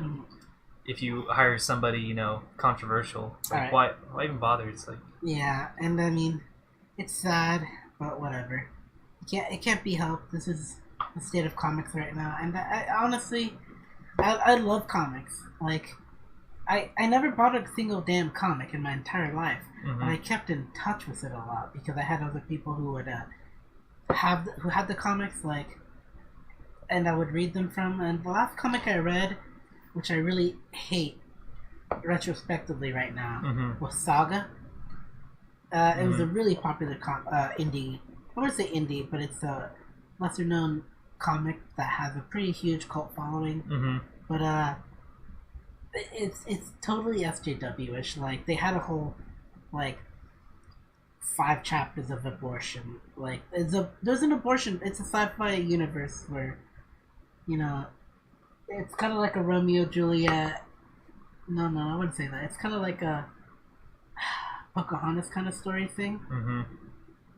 with 2 star-crossed lovers who have a kid and all this stuff, and they're trying to, like, raise their kid while they're being hunted down and all this shit. And they're interspecies too, so you got that going on for them. Yeah. But there's a fucking abortion planet of doctors, and it's called Abortion Land, and it's a Western themed place. So they didn't even try. They did not even try. Damn. I read that and I was just like, wait a minute, this is dumb. Like, I don't like this. I mean, okay, I can have an adult conversation about abortion, but to have this in in a comic just makes you think, like, what am I getting into? Yeah. And yeah, that's the last comic I read, and like, you know, you got the whole Twitter thing happening with Marvel, and DC's been doing a decent job on, you know, making their creators know that don't cross these lines, don't do this, don't do that, because the brand's important. The only thing keeping them in business is that they're maintaining their brand still, Mm-hmm. but they still got that SJW thing going on with them. Right. And it ticks me off. And this is just... It ticks me off because they're attacking a person who's not even associated with DC anymore. They left. Ethan Van Sciver left DC. Mm-hmm. And he's doing his own thing, and he can't get away with from this. You know, he just can't. Right. Like, fuck you guys. Don't... Fuck. Honestly, these people are ruining comics. Like, they're ruining video games and anime. More on that later. Yeah, we're gonna go in the big shit fest here soon. Alright, I will get more or less rapid fire. Michelle Wolf, you know, one of the comedians who got involved with the, I don't know what it was, but she ended up shit talking a lot of people in one of the presidential dinners or something like that. Mm-hmm. She got in trouble, but Netflix gave her a show. Now that's canceled because it wasn't successful. So I'm just saying, you know, good on her that she fucked her career up. I'm just saying that. Next one. Me Too Movement's Asia Argento is accused of diddling young youth. I mean, it happened. Yeah, it happened. It obviously happened. It happened. And years later, she gets called out on it. It's known that she did this, and she paid hush-hush money for this guy. And you know who she blames? Anthony Bourdain. Rest in peace. Rest in peace. I love the Travel Channel. Like, I used to watch Anthony Bourdain's show. Like, the last thing I saw was him eating bleached fish. I love his show. What was his show called? I can't remember. The big one. I can't remember his show either. I was literally watching it recently, but it's an amazing show about, like, you know, learning about the world. Yeah, him trying new foods from various cultures and places. But literally, the last thing I saw was literally bleached fish. And it sounds horrible. It really does. Until you realize the way they do it gets rid of the bleach. So it's interesting. It's not bleach, it's lye, which is equally toxic. Yeah, lye is equally toxic. And he ate it with someone else, and you know, he's a great guy. You know, rest in peace. He suicided. Mm-hmm. I'm not gonna say over this, but this probably did contribute because he. I'm sure if you knew these kind of things, you know, it would affect your relationship with other people and all that stuff. And in parts unknown, the show. That's, you know, it's a great show. It's a great show, and it's a slap in the face that this woman ended up fucking like blaming her dead husband who can't defend himself. Right. And you know. I believe, you know, I'm going to believe in the good of humanity that people know she's bullshitting. But there's a good number of people who don't. Oh no, of course, because it's like it's something that they can get behind and they can relate to or whatever. Mm-hmm. Even if it's a fake thing, right. They still want to believe it. Right. And the second to last one, I will say, I'm sure you know about this, but Crunchyroll did have a promotion for an original series that they're trying to make called High Guardian Spice. Which, we're going to talk about... Yeah, which got negative backlash, but we'll talk about that. More on that later. So, our entire topic coming up soon here, in the next few minutes, is Crunchyroll, so... Alright, and the last one, which I'm going to get into the meat and potatoes of, because this is the only best highlight I have in the news. Destiny 2 Forsaken update is going to change everything, and it has already. Shit. Forsaken isn't out. It's going to come out next Tuesday. It's going to come out Tuesday, this coming week. September 4th, and it's fantastic. Like, I like the whole weapon changes. Mm-hmm. They've changed a lot of the weapon mods, so instead of mods, which is going to contribute a little bit afterwards, I believe, mm-hmm. but not as significant as it was in the, when Destiny 2 came out. Right. But we're going to have random rolls back, so you'll be able to randomly roll different stats on your guns, and you can do it as long as you have the material for it. And there will be certain weapon drops that you will get with certain perks to it. So it just means RNG is going to be back, but in a good way. Like, you're not paying loot boxes or anything like that to get these weapons. You're literally grinding for it, mm-hmm. which is free. And it might be a pain in the ass, but it's definitely better than paying loot boxes. Yeah. And it's changed the game positively, and I've been enjoying it. You're gonna get the mode Gambit, which I previewed for it. There's gonna be 3 or 4 maps for Gambit, and each mode of Gambit will be different because you'll be having 2 or 3 enemy factions that mm-hmm. will be cycled through, like Cabal, the Space Turtles, or Fallen, the... I don't even know how to explain them, but they're slippery fucking things. They're basically not elites. No, not jackals. Halo. Okay. Yeah. And the Cabal are not brutes from Halo. So it's gotten a lot of changes, and one of the big changes notably is they killed off a main character called Kate Six, who's voiced by Nathan Fillion. Mm-hmm. And if you don't know who Nathan Fillion is, you probably have seen either... He probably played Halo 2. No, he's in Halo 3, I think, but he's definitely in Halo ODST. Uh-huh. He's one of my favorite characters because he was a really interesting gunnery sergeant. And he has a huge backstory with one of his higher-ups who they had a fling together, and then he found out she was superior to him, mm-hmm. and she only did it for the job. So it's kind of like he's conflicted because he likes this girl, but he doesn't trust her that she likes him genuinely, or it's because Command told her to keep an eye on him. Uh-huh. And if you don't know him from that, you probably know him from maybe Firefly. Thank you. You've watched it? No, but I do know. Watch it. Maybe one day. You will. It's the best. It's the best thing ever. Yeah, I've heard it's good, but I liked it. I watched Firefly after fucking ODST because I did not know it was him. And then first episode, I heard that voice and I'm like, wait, what is this? Oh my god, I've heard this before. And it was great. And they're killing him off in Destiny 2 because he's the best character ever. And well, death never meant anything in Destiny, to be fair, and now it does. So there are big changes happening in Forsaken, and there's going to be a lot of updates for it coming out when Forsaken comes out. Oh my god, it's guys, if you don't have Destiny, you were looking into it and you might get it. Now's a good reason to get it.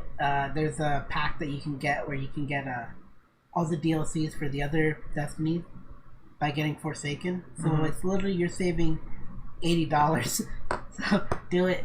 Besides the base game, $80. Don't get any of the DLCs.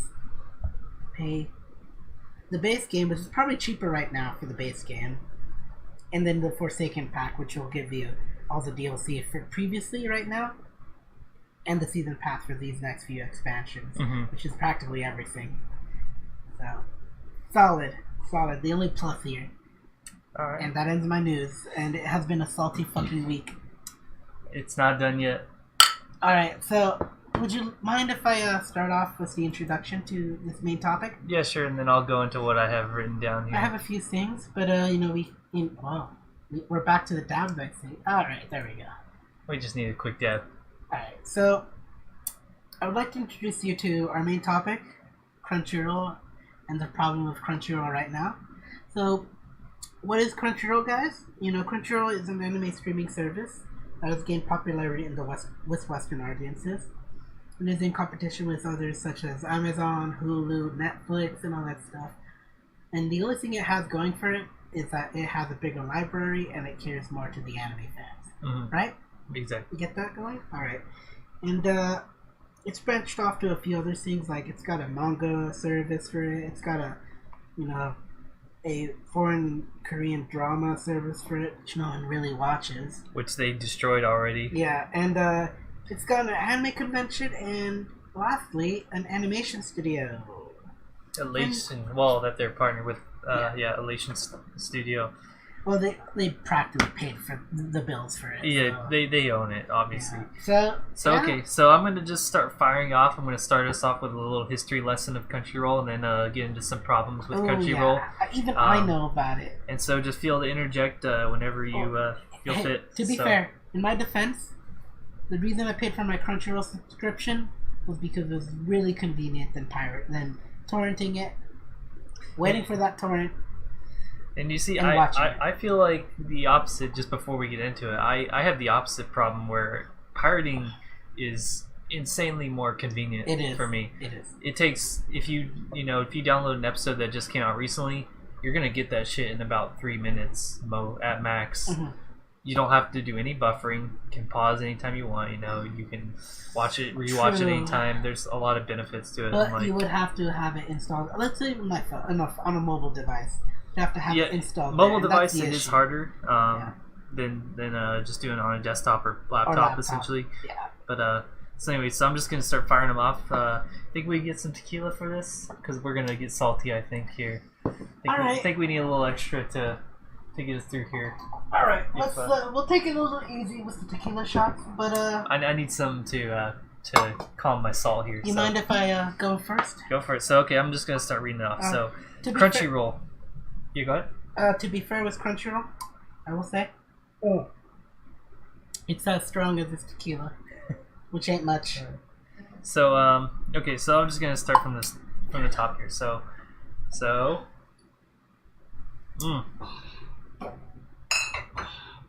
tequila's disgusting, but you drink it, but it'll get me through. So Crunchyroll. So if you don't know, about 10 years ago. Sorry for the stream. It's probably dropping some frames right now, but it's going a bit red. So Crunchyroll started as an illegal streaming site. Yes, it was not always a big paid site with licensing. They used to steal... Like Faku, they used to steal fan subs. Well, not fan subs, but similarly. Yeah, so Crunchyroll would steal fan subs that they would post on their website. They would delete all credit of who subbed it. Similar to Faku, because Faku used to steal scanlators and they would actually delete credits pages so you didn't know who subbed it, like scumbags. But anyways. Scumbags. The greatest subbers. Well, one of them. So yeah, they would steal from, fan subber content, so they were very, very much disliked by all fan subbers who would work hard to actually, do the subbing and... But they were a minor part of the community compared to the rest of us. Exactly, yeah. So it wasn't that well known. But what they would also do on their websites, why they were hated, is they would upload the fan subs to their website in lower quality. They would actually reduce the quality and put it on their website, but they would let you watch in HD or download the video if you paid a subscription to them. So they were paying. You had to pay them to get what they stole. Back then? Yes, back then. Wow. That's how they did it back then, back in like 2008.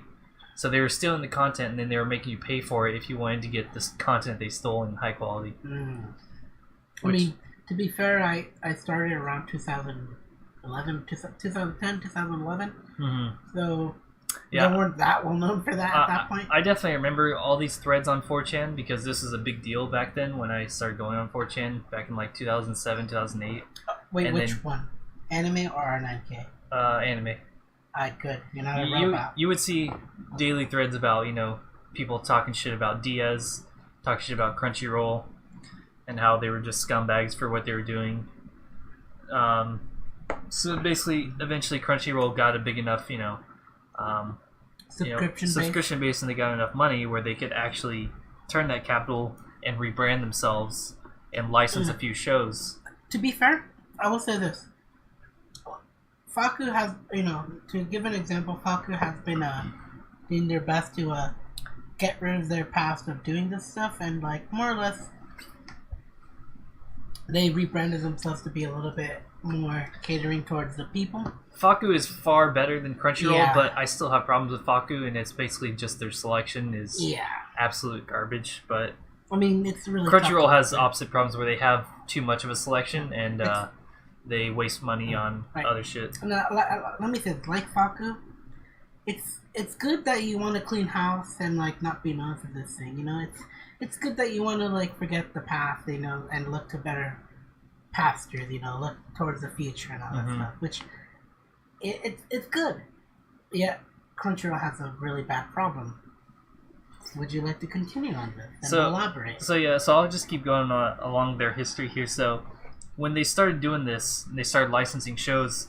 What they did is immediately once they started licensing these shows, they turned around and started sending cease and desist to all the fan subgroups that they used to steal from, saying, you have to quit doing this. You can't fan sub anymore, and basically shut them down, even though they built their entire, company out from stealing from these companies and from these, fan subbers. They turned around and basically shut all of them down, at least the big ones. Just so they could cut out basically competition. They said, you're our competitors now because we have this license, we can sub it ourselves. You're our competitor. We're going to send you to cease and desist, even though we've, spent the last 2 years stealing from you and taking your content. They don't make a profit out of it, except for donations. So I don't know. No, they don't. But how cease and desist works, but basically they're saying you cannot put this anywhere, you can't distribute this, or we'll shut you down.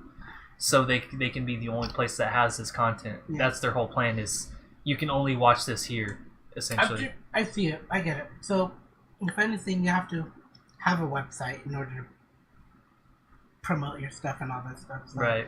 I could probably twist the cease and desist to affect that. Like, your website's getting this traffic. And then all the other places, they said, we license this. You sub this and put it on your website. If you don't take this down, we're going to shut you down, basically. And so they forced, a bunch of fan subbing groups to just quit because the fan subbing groups aren't doing this for profit. They're just doing it as a hobby thing.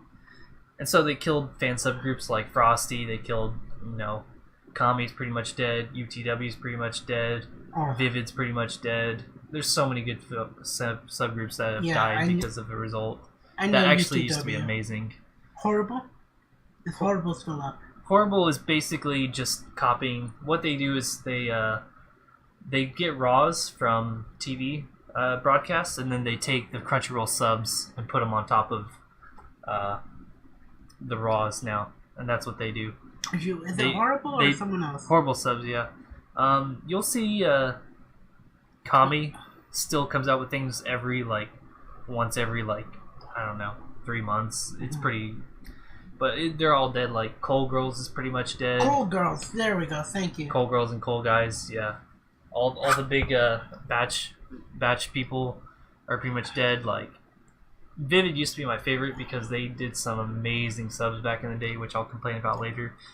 But that's basically what happened. So Crunchyroll turned around from the people they stole and shut them all down after they did this. So I mean, capitalism is great, but sometimes it affects others. Yeah, and so basically, when they rebranded, they started running with the message that they're above these other sites, and this is the way that you support anime is to support us, support our website. To be fair, I'd like to say that if your entire guideline basically is, if your entire pitch to get people into your subscription base is, oh, support us and you'll support the anime industry, basically off of goodwill, it's a very poor structure to do. It is, and always has been. But, their page shields help spread this, which I'll complain even more about later. Can I say Mother's Basement is totally not worth I'll get any into them, yeah. at all anymore? But, so anyways, they say about, supporting the industry. Now, this has been, if you crunch the numbers, this is basically a drop in the bucket if you look at the entire, anime industry as a whole. Mm-hmm. In 2017, the anime industry reported a $17.7 billion revenue structure that they had for 2017. Mm-hmm. And that includes everything: mobile game licenses, merch, TV licenses, conventions, pretty much everything.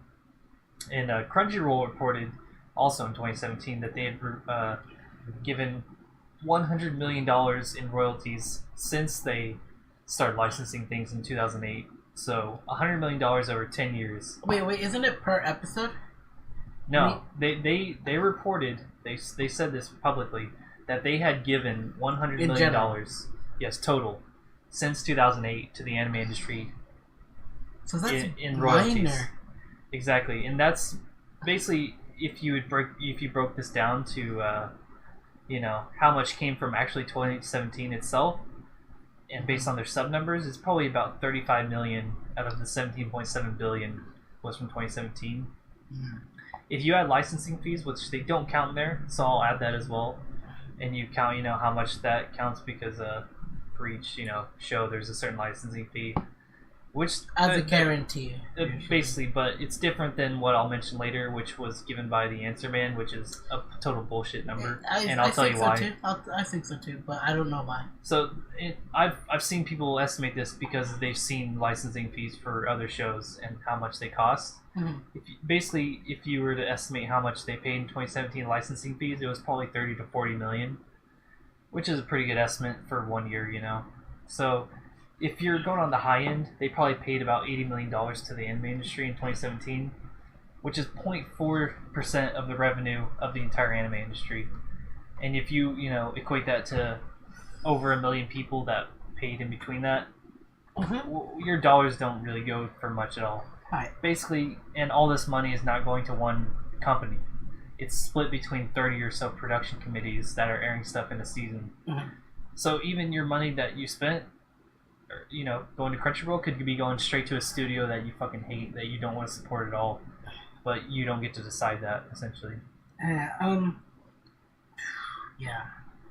And that's why I think it's a lot better in this case that you support individual studios. Mm-hmm. You could actually support heavier by buying one Blu-ray DVD, one figure, a couple t-shirts, some posters. If you spend about $70 per year, you'd be giving money directly to the studios more than you would be giving during an entire Crunchyroll subscription, which costs more than that. Over a year, you're paying what minimum? If you're paying the $7 a month, that's $84 in a month. I paid the HD one. Yeah, so $10. that's $120 a month. 11 technically. Yeah, so rounded up. If you paid $70 a month just buying merchandise, you're getting more money directly to the anime industry than with Crunchyroll, and you get to directly support companies that you actually support. So if a studio did something you really liked, you bought their merchandise, it goes to them, not 20 other companies that you don't give a shit about, essentially. Yeah. And that's one problem I have with them. So now talking about Crunchyroll directly here and about how they deal with things. So they did recently do we talked about this before, the Danmachi mobile game localization. Oh, yes, I'd like to talk a little bit about that. So they handled it extremely poorly. They decided that the Western audience wasn't ready for a touchscreen poking interface of you poke girls and all that stuff. It's just absolutely insane, isn't it? Just poking a girl and she says certain things and all that stuff. I'm used to games like that. I remember I mentioned that TDK app game I have on my Samsung 3. Right. It's basically like that. You're not doing anything wrong. You just poke. And they might say certain something areas a little they'll say rude or something whatever. or they'll say something cute. And if anything, the Danmachi game seems like, oh no, you just poke in general, not in specific areas, but in general. Right. And they'll say random things.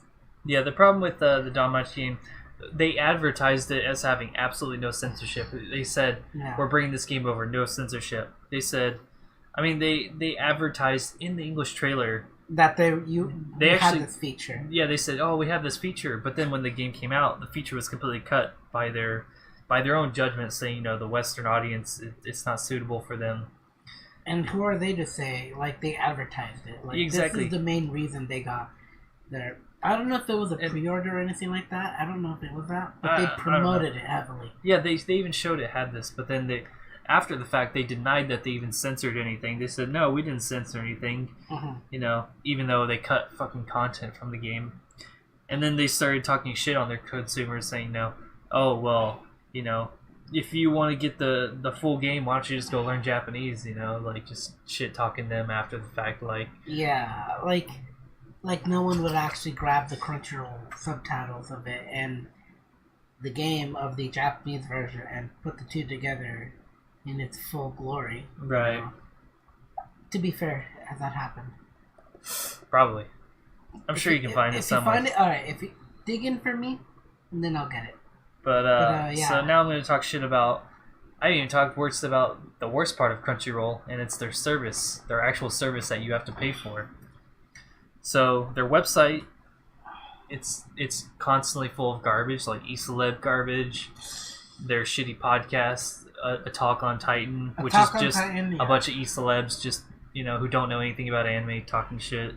There's fucking like sports, football in there. Yeah, there was a sports football guy who ended up like talking about how anime influenced him to be it's like the football guy he knew he could be. Yeah. But he still liked anime. Okay, mind you, it would have been better if it was John Cena, because it would make sense that an anime a wrestler would have got into anime and then got into wrestling because of anime. Right. Because you just play a character, and all that stuff. That would have made more sense. But an NFL player.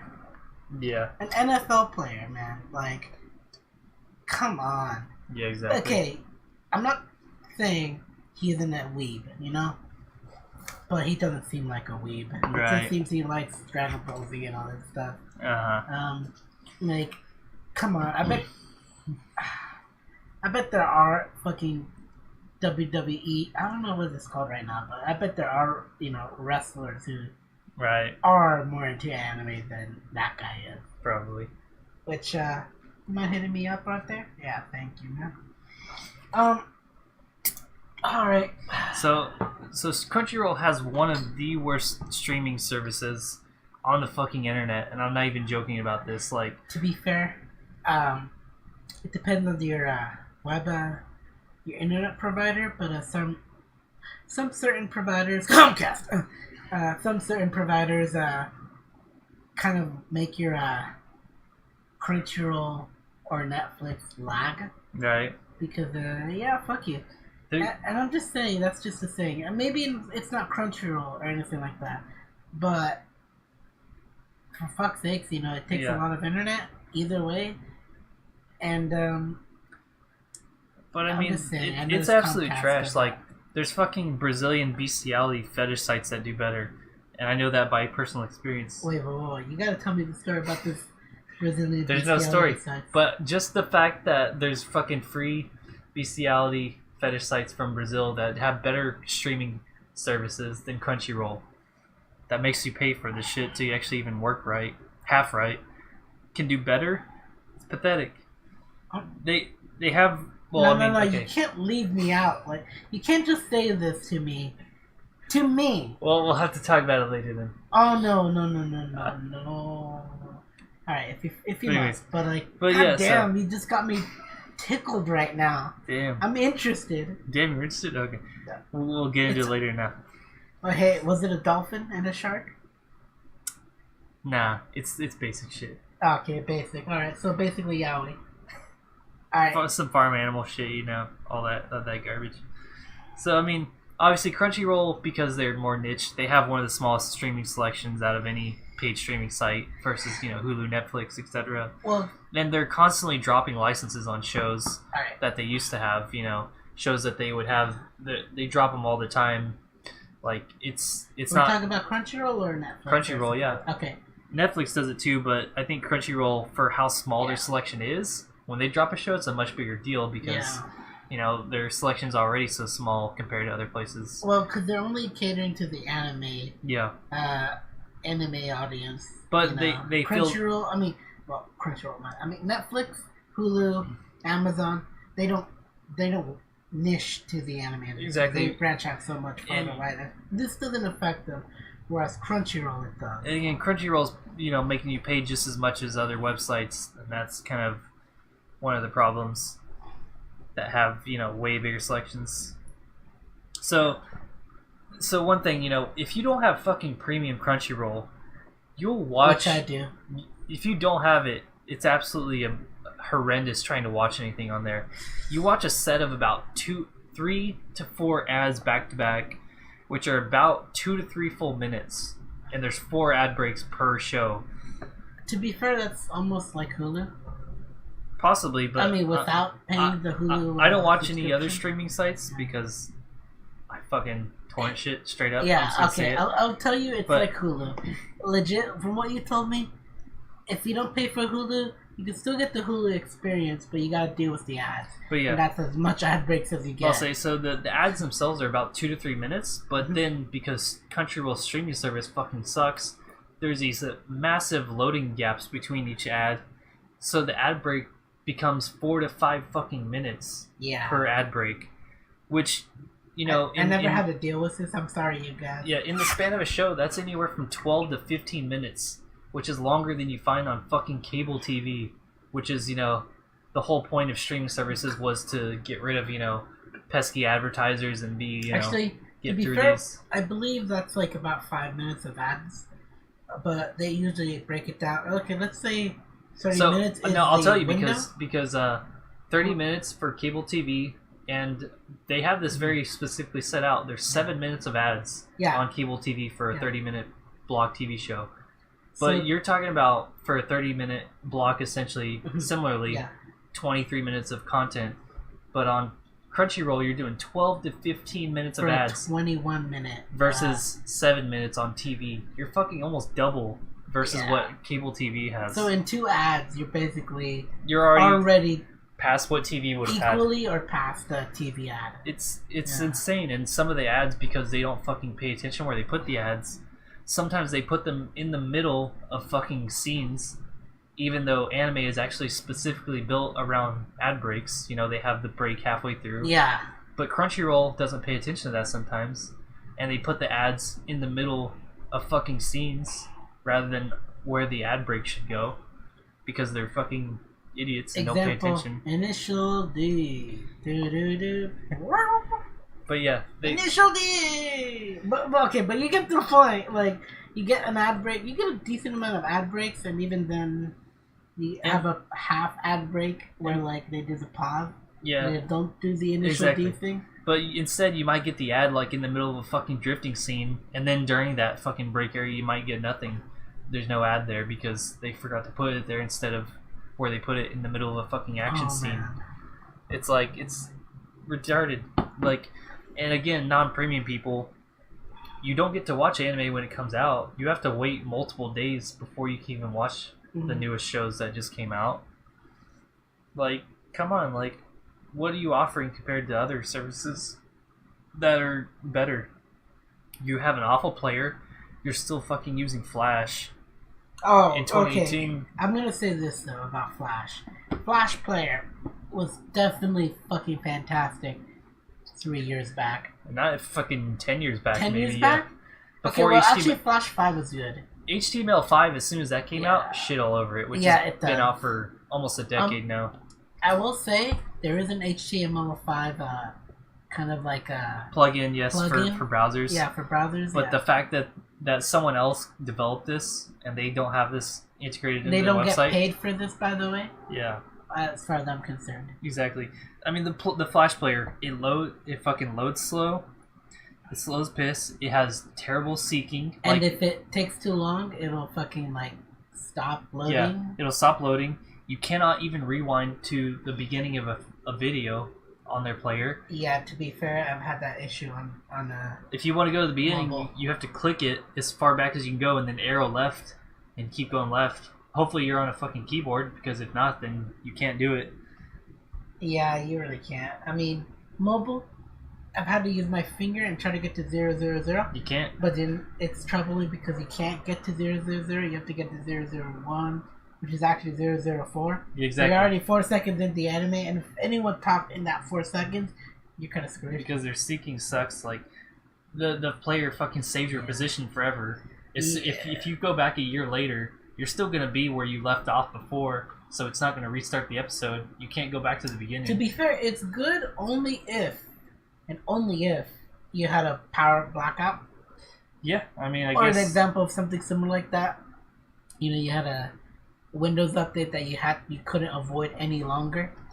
And, well, you get your update and, Right. Hi, guys. You're getting, you're back on your anime. We know your point. You're like 50 seconds or something like that from where you initially left off. Right. But you're there. Yeah, I guess that's decent for, something that never happens in real life. Yeah, to be fair, it's a little ridiculous, but it's a bonus that is very... It's like a skill... It's like a perk that doesn't... Actually, let me rephrase that. It's like a use of superpower that's useful on certain situations. Yeah. But not even 95% of the time you need it. Like, when you're in full screen, you cannot manually go to the next episode on something like you can on Netflix? Actually, you could...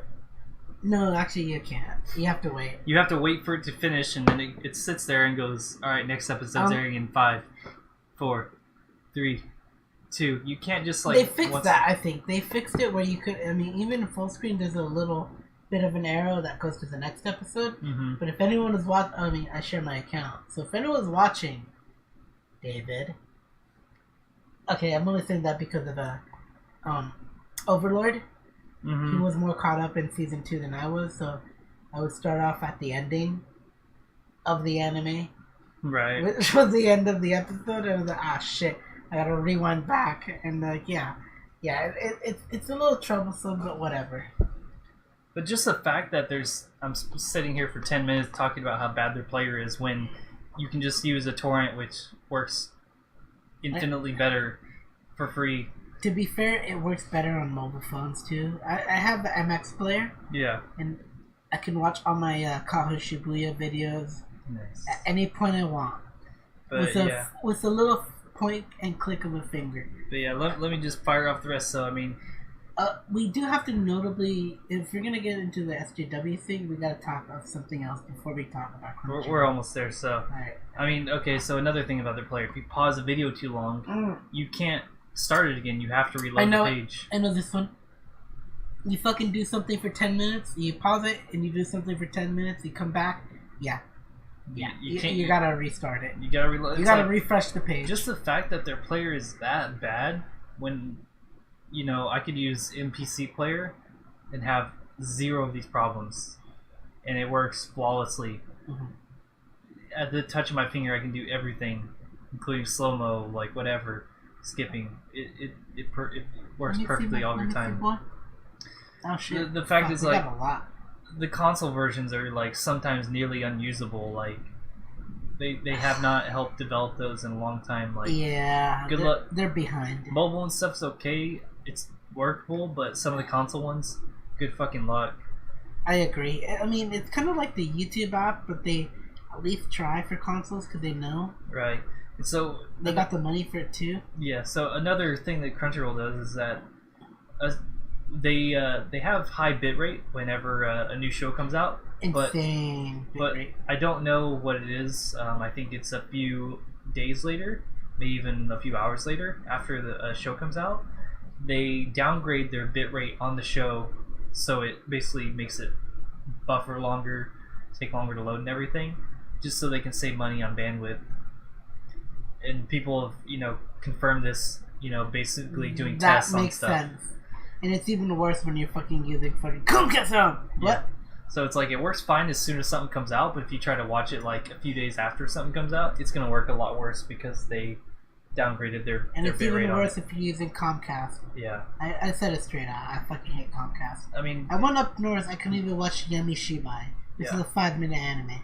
So, I mean, and for this reason, with the bitrate, 1080p is basically unwatchable most of the time unless you have, like, flawless internet and it happens to be a new show. And even then, it'll still buffer. Yeah. Somehow. So, something about their actual quality, they speed sub all of their content. They go through everything and they speed sub everything super fast. I have this comment here. I was watching Angels of Death. Mm-hmm. I don't know. You watch it on subs, right? Mm-hmm. Did you read the English on the wall before the English on the subtitles?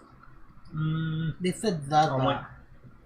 I can't remember. Okay, well they said something twice. Myself. Or I think, yeah, it was myself. Mm-hmm. I can't myself. Like, I honestly, it was a really janky fucking English wording of it in the Japanese background. Like, that's what they had in the Japanese. Right. Like, they put that English thinking like, oh, it sounds cool, but like, if you know English, it doesn't make sense grammatically. Mm-hmm. And I remember watching Angels of Death with DJ, and the subtitles were just so half-assed that like they got that text part. Yeah. And they just basically used that text part. I can't find myself. Yeah, exactly. It's like their sub-content's probably the worst out of any subgroup I've ever seen in my life. It's like, pretty lazy. There's bad grammar, there's typos, there's poor typesetting, there's poor timing. But the thing about even horrible subs, the group that takes their subs, is that they actually take their subs initially once they do a release, but they'll actually fix subs after the fact. Mm-hmm. If they were that bad, like to the point where it's like, oh man, there's some really big problems in this. Horrible subs will go back and fix this and release a version 2 of the subs for people who download it later that are upgraded. Oh, that's why there's a version 2. Yeah, Horrible Subs does that, but Crunchyroll does not. They actually don't fix their subs. There's things that have been on their website for years that have the same exact subs, even though people have complained about them having problems. To be fair, it's not the big anime stuff that they have these issues. It's the minor stuff that people don't really pay attention to. In general, but they won't fix any subs. That's the problem. No, they won't. They actually don't fix any subs, period. Like, but the more messed up problems of their subs are ignored because no one really watches them and don't feel the need to correct them. Whereas something like Hero Academia, they are fucking, but yeah, they will fucking religiously make sure it's correct. Right. But yeah, not only are the subs rushed, like, they're sometimes biased, sometimes they have an agenda. You've got shit like... Alright, we gotta talk about something else before then. Alright, go for it. So I don't know if you guys know about Hajimete no Gao or Prison School, but I'm sure you know a great and wonderful dubbing company called Funimation. One of the Funimation writers had this whole thing in a few shows, but notably one of them was totally a slap in the face, was Prison School. Was the Gamergate thing happening in one of the dubs where like you got a female voice actor saying like, "Oh no, what you're playing in an arcade? What are you doing here? I've got some errands to do here and all this stuff." "Oh no, are you one of those Gamergaters guys?" And I'm just like, what? Gamergate has nothing to do with Japanese culture. All right, and compared to the actual thing, I read Prison School enough. I know the scene he's talking about. She was literally asking him if he was a game otaku. Like, a game otaku. Like, oh, are you just one of those fucking delinquent game otakus? Yeah. And this one is like Gamergator and game otaku is not the same thing. So significantly different, yeah. Okay, a Gamergator is basically a person who wants... What was it, Sean? Ethical gaming journalism. And that's it. Which is not in the Japanese quota at all. Like, they don't care about that shit because they have total transparency on this stuff. You literally see it in the fucking, like, credits that this happened. You're like, I don't know anything about the reviewing stuff in Japan, but it's totally legit compared to what's happening here, where people literally will sleep with each other to promote a game. Zoe Quinn. It happens. That's not fake shit.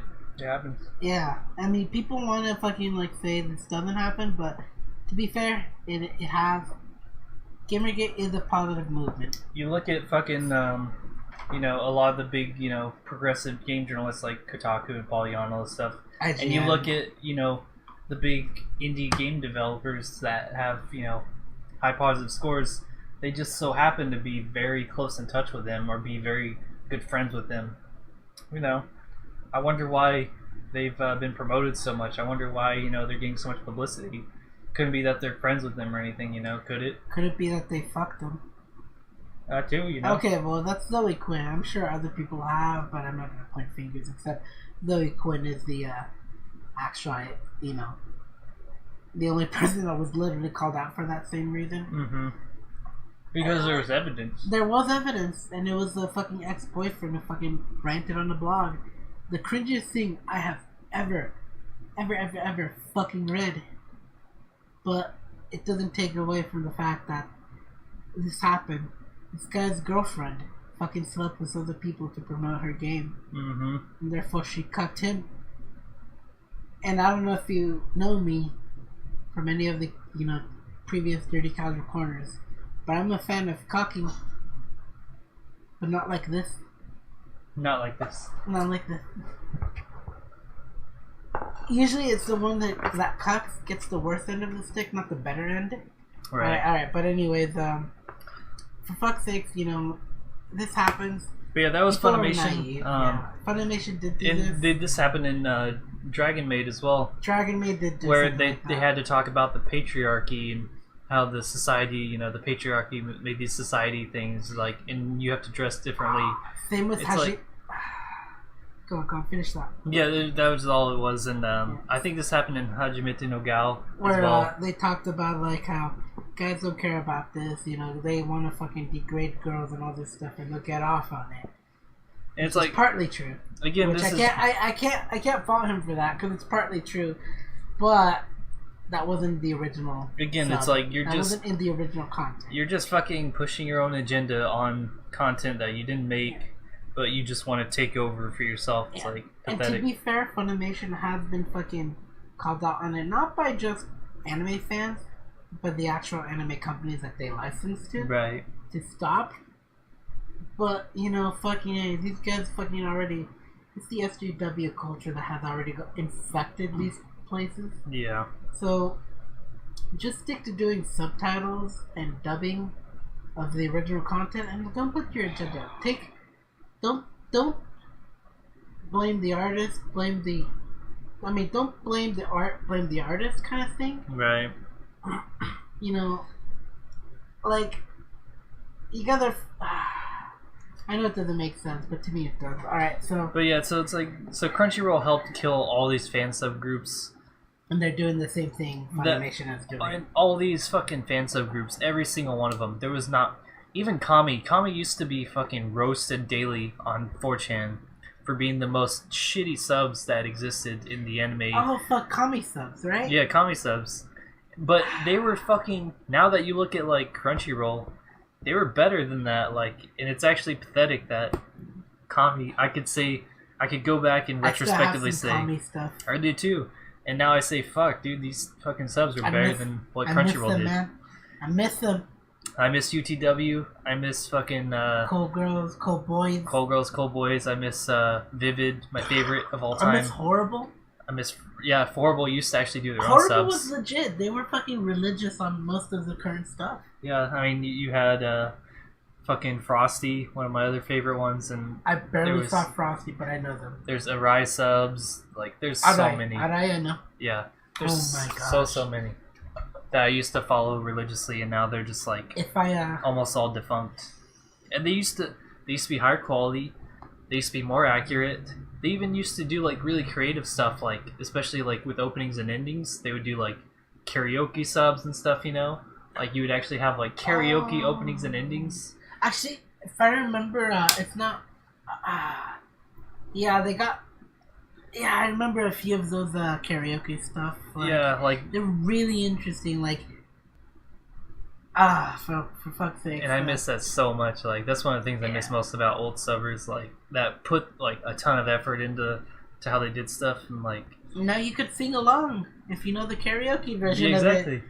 Like, but nowadays it's just like sometimes they don't even sub it. Otherwise, it's just like boring ass basic subs that don't have any kind of quality as like a musical in musical interest. You know. Do you want to know what I think the best subs?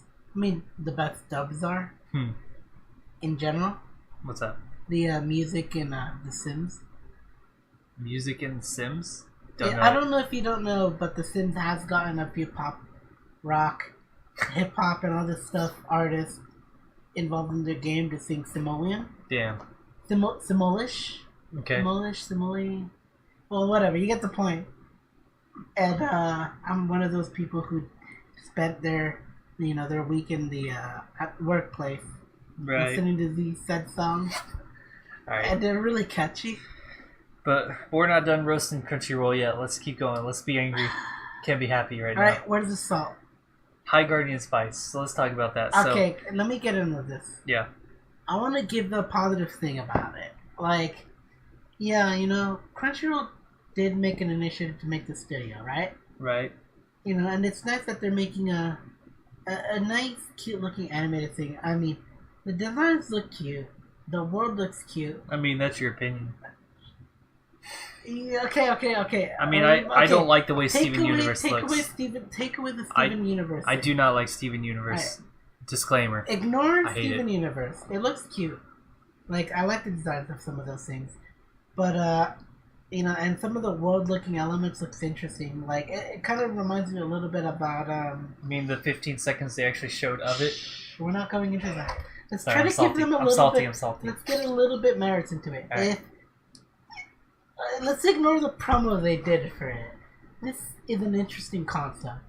And it looks cute, it's basically... It looks nice. It looks like a Steven Universe, kind of like... It's basically Harry Potter or Little Witch Academia. Yeah, see, I was thinking like a Little Witch Academia. They fucking copied. They didn't make anything original. Come on. Well, to be fair, the witches aren't protecting people except unless you count the movie, which isn't canon. But I mean, it's fucking like Harry Potter. You got 4 of these things going into a magical academy. It's more like Ruby. Got these people who are huntresses defending the people. Except instead of huntresses, they're called guardians. Basically, if you can equate it to that many things, it's not very original. Yeah. Okay. I mean, I'll give it design-wise. It looks interesting. Design-wise, and I haven't seen any animated thing because it's not promoted. They didn't fucking promote it. Exactly. And all this shit. Right? We're equal on that, right? You and me both are in terms that it might be interesting if the promo showed it. If we actually saw what it was, or we know anything about the story. Exactly. Which we don't. But what we do know about it... I'm playing devil's advocate here. That if it was this... You're doing a bad job. It might not have appealed to me and you. But it would have definitely been something that people would have enjoyed. I think... Mind you, I wouldn't watch it. A good number of people wouldn't watch it. But I think it deserves to exist. I think it could have had high appeal if they actually... advertise it properly. So basically, thank you. I agree with you there. That's what I was trying to get at. But they didn't want to do that, and I think it's because there's not much actual content. Behind it. I'm gonna say this. Like, let's just say there is more to it than that. I'm gonna give it the best benefit of the doubt here for this devil advocate thing. Let's say they had something going with it, and they have some really great high plans for it, right? Mm-hmm. Their promo did no justice to it at all, whatsoever, and it is the most horrible thing I've ever seen. Like, they wanted brownie points and fucking back pats on fucking like, oh, where's this great? We want to make a show about all this stuff being diverse and all our fucking staff is half women, all our writing staff is all women, so. You got a bunch of artists who is kind of like maybe mostly women, Okay, Right. that's fine. That's fine. You know, you got women going in it, whatever. But you're writing stuff all women. Okay. There's a little double standard there because you're saying you're diverse, and you don't have a single guy in the fucking writing room. division. All right, Yeah. that's fine. That's fine. And But don't say you're diverse if you're saying that. All right. and Like, it's not even that they have even colored people. They didn't show one colored person on their writing team. they have an Asian girl. Maybe they do have some. You know, maybe they do have people that aren't American. Maybe they do have people that aren't white. But they didn't show any. Like, just from I'm gonna give them this merit that this would have been great had they promoted it decently. Exactly. Just like I'm gonna give an example. I'm sure you know about the Simpsons creator doing a show on Netflix called Disenchanted. Mm-hmm. He showed a promo for Disenchanted. The show isn't that great. I haven't watched it. I've just heard it's kind of lackluster. Right. But they showed a fucking preview that was the animation and the show. They didn't try to shill it. Yeah. Oh, we're so diverse. We're doing this. We're doing that. Like, we got women. We're inclusionists and all this stuff. And it's just okay. I don't care about all that stuff. Give me the pudding. You know. The thing is, the proof is in the pudding, right? Mm-hmm. Give me the pudding. There was no pudding. Right. And I'm salty because there was no pudding, and I demand my pudding cup right now. So let me guess. I sometimes prefer tapioca, but I will also take the vanilla. All right, so I'm gonna go. So yeah, the trailer was a poor trailer. It was poor timing, and it was a poor attempt at pandering and virtual signaling. Yeah, it really was. Basically, they were just trying to hit a certain audience, which is not their audience. Which is kind of weird. Subscription audience. Subscription, yeah, absolutely not. Because again, they put it under Crunchyroll, even though they could have put it under their parent company VRV, which is a company where they have. Isn't VRV taking over Crunchyroll? They're co-founders essentially. They own part of VRV, and VRV actually has Crunchyroll. They have all of Funimation and stuff on there. They have Western stuff on there, and that's why. Oh no! It's like why didn't they put this under VRV's brand name instead of Crunchyroll? Because Crunchyroll is specifically, Eastern anime. Oh no, we were fucked from the beginning. Yeah. No, we were fucked. Okay, all right. Yeah, it's like they should have put this under VRV instead of the Crunchyroll name, because Crunchyroll is specifically and will always be Eastern anime. And maybe Korean dramas and Japanese dramas. At best, even though they killed that, but it's specifically made for this audience specifically. In the name of wokeness. To be fair though, I'm sure you know this artist. He's a great artist called Ghetto Youth. Ghetto Youth. I love Ghetto Youth. Even he didn't want to pay his subscription. Good man. You know what I did to reach out to him? I was like, yeah, brah, I got like 50 people in my Crunchyroll account. I'll share mine with you. He said nah. Yeah. He said nah. And I'm like, alright man, alright fam. Like legit, he responded to me. Just saying like, this guy is with Faku. He's god damn it, like if he can't get a guy from Jersey? I think from Jersey. I don't know. If he can't get if he can get an American to succeed in Japan to fucking support your fucking base, there's something wrong with it. Yeah, but I mean, so here's a few other facts. Kate Leth is one of the people they showed in the trailer that's heading the fucking. Isn't she from Gamergate? Yes, she is. She was one of the people who was talking about fucking kill all men. Like, she can't stand men, kill all men type of thing. The double standards here. Exactly. And it's like, so Crunchyroll, the higher-ups, they're just fucking, they're giving their otherwise unemployable fucking friends work on a fucking vanity project that's, that's She's deleted her fucking Twitter. She nuked her Twitter. Exactly. She nuked it all of her previous stuff. But there was people who still knew the shit that she talked about, killing all men, all this stuff. Screenshots, like we're in an age where people can't trust one another, so we screenshot shit. But they're working on this vanity project that's using progressive rhetoric to screen criticism. They're saying, you can't criticize us because if you do, you hate women, you hate progressiveness, and that's what they're using as a transphobic, homophobic, xenophobic, Islamophobic. Yeah, exactly. So I hope you know your Crunchyroll money is going towards the pet project of the friends of the company and the conventions that are hosting. To be fair, I did not give a fucking damn about the conventions. Yeah, your money pays for it. I'm just saying. Maybe I would have been down to go. Someday down the line, if this did not happen, if any of the controversial stuff didn't happen, if certain people weren't there, but you've got people like Bardock Obama who we don't talk about him. Who we don't talk about him. Hate campaigns, who sent actual harassment campaigns towards other people. We don't talk about him. He's just a little fucking shit who started from a fucking meme base on Facebook. Yeah, and he's under their payroll. He was Alright, let's get a step above that. We got fucking Mother's Basement, Gigok, Canepa, Miles. Oh, which is Mother's Basement. Oh, Miles is Mother's Basement. Yeah. What's his fucking name? Aki Dearest and her boyfriend. Yeah. The anime man. Yeah, anime man. I would like to point out that when this shitstorm happened with High Garden and Spice, none of them fucking said anything. No, they didn't, obviously. None of them fucking put a video about Crunchyroll. Because, they're in the payroll. You gotta get that cash money.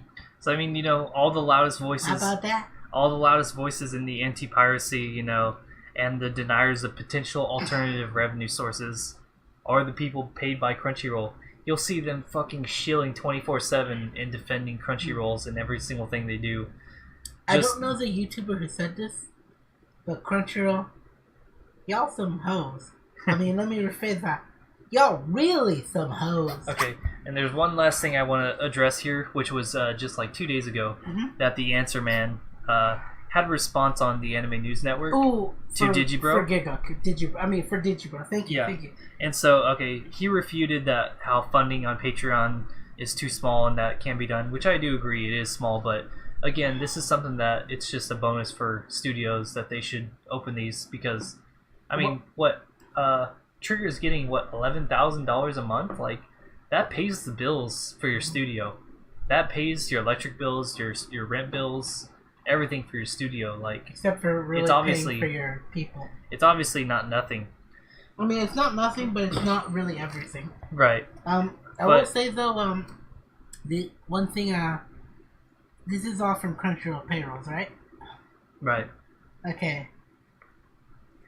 I will say the original concept of anime, the main reason anime is that they don't try to cater towards any other audience besides themselves. Right. Right?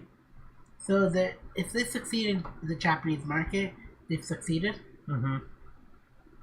And they have. They have, yeah. And it's a shame that they want to have this isolationist kind of idea of we want to do our own thing, and we succeeded in our own way. And it's not like we hate money; we just don't want to deal with the problems of it. And, here comes Crunchyroll or Faku or something like that saying, hey, we want to expand your market base and all that stuff. It's a lot of a hassle for them. Yeah. But bottom line is, the main audience isn't any other audience besides the Japanese Asian market. Yeah, absolutely. And that's how it is. That's how it is for video games. That is for anime. Like for Capcom, for a lot of fucking other places. So let me just fire off this info because I didn't see anyone talking about this because it didn't make sense to me when I read it from the Answer Man.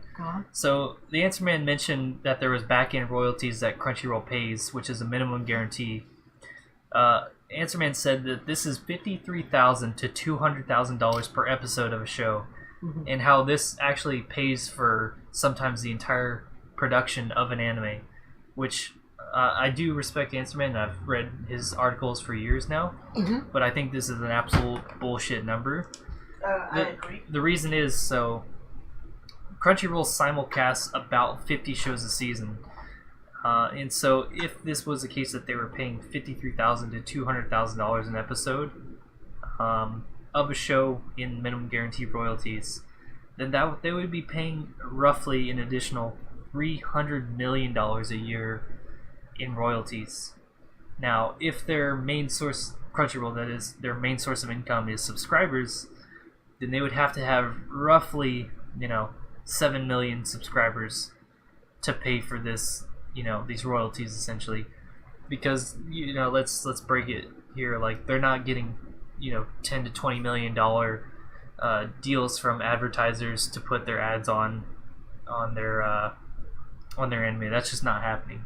The views do not constitute that. Like they may be getting like $100,000 deals at best with some of these some of these advertisers to put their ads on shows, but they're not getting like 20, 30, 40, $50 million deals to put the ads on shows. That's just not happening.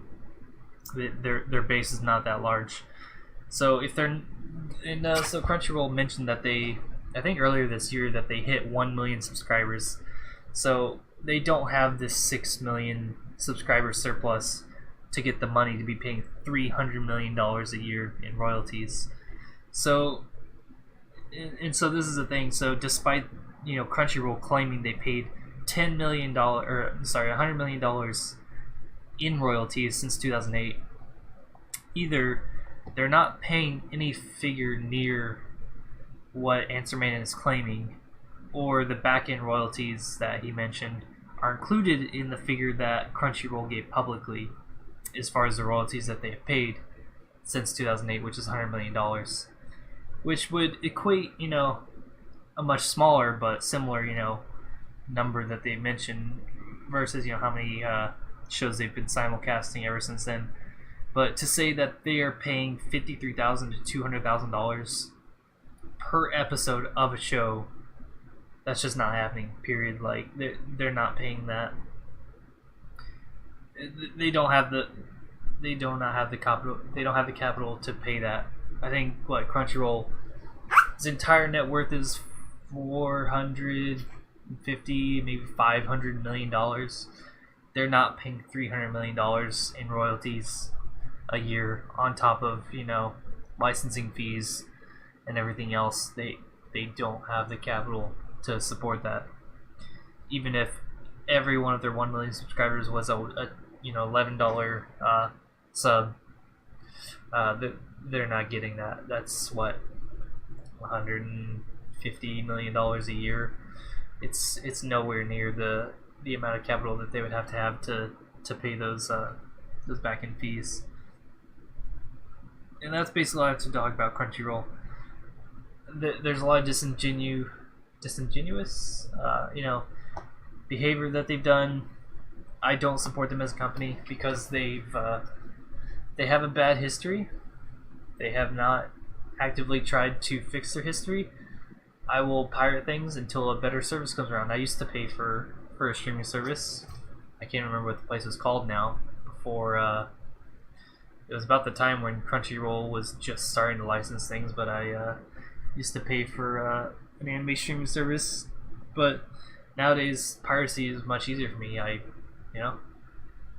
When something comes out, you pirate it. It takes 3 to 5 minutes. You get the show. You have it archived. You can rewatch it anytime. There's no skipping. There's no loading. Anything. Works perfectly. And I'll just give this quote by Gabe Newell for my finishing thing here.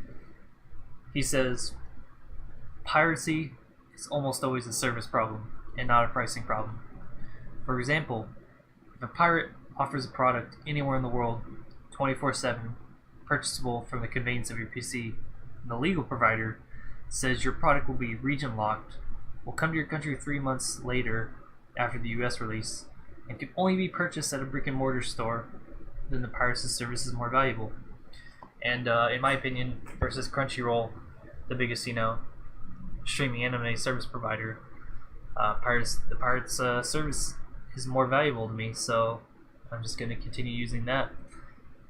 So unless I have no problem actually paying for my anime. I'm not someone who cares about that. I will pay or use whatever is more convenient to me. And the fact of the matter is that people are stupid, and that's why they don't know how to pirate, or else they'd probably do it because it's much more convenient than using something like Crunchyroll. Outside of a few very specific situations, like, traveling maybe, sometimes, even though you can put it on like a tablet or something, even your phone.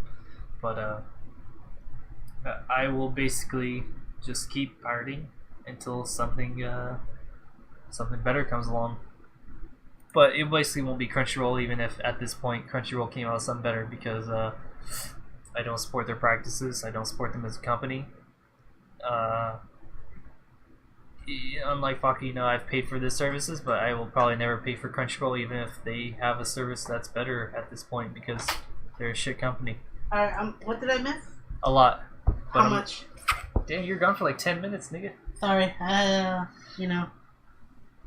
housemates and all that stuff. But he was telling me about a nice game called Scum. Okay. But anyways, though, all I caught was you're never gonna get a subscription for Crunchyroll. Yeah. And that seems to be the most important thing. It basically is. So, I'm done with the Crunchyroll thing. Unless you have anything else you want to add. Well, I would like to say I will be deleting my Crunchyroll. Not deleting. I will be canceling my Crunchyroll subscription, not because of the controversy with High Guardian Spice or anything, but it hasn't really been beneficial for me. Yeah. Because back in the day, I got a Crunchyroll because it was more beneficial for me to stream anime. I got a bunch of anime that I wanted to watch. Yeah. And then lately, there's only been let's say 2 or 3 shows, consistently.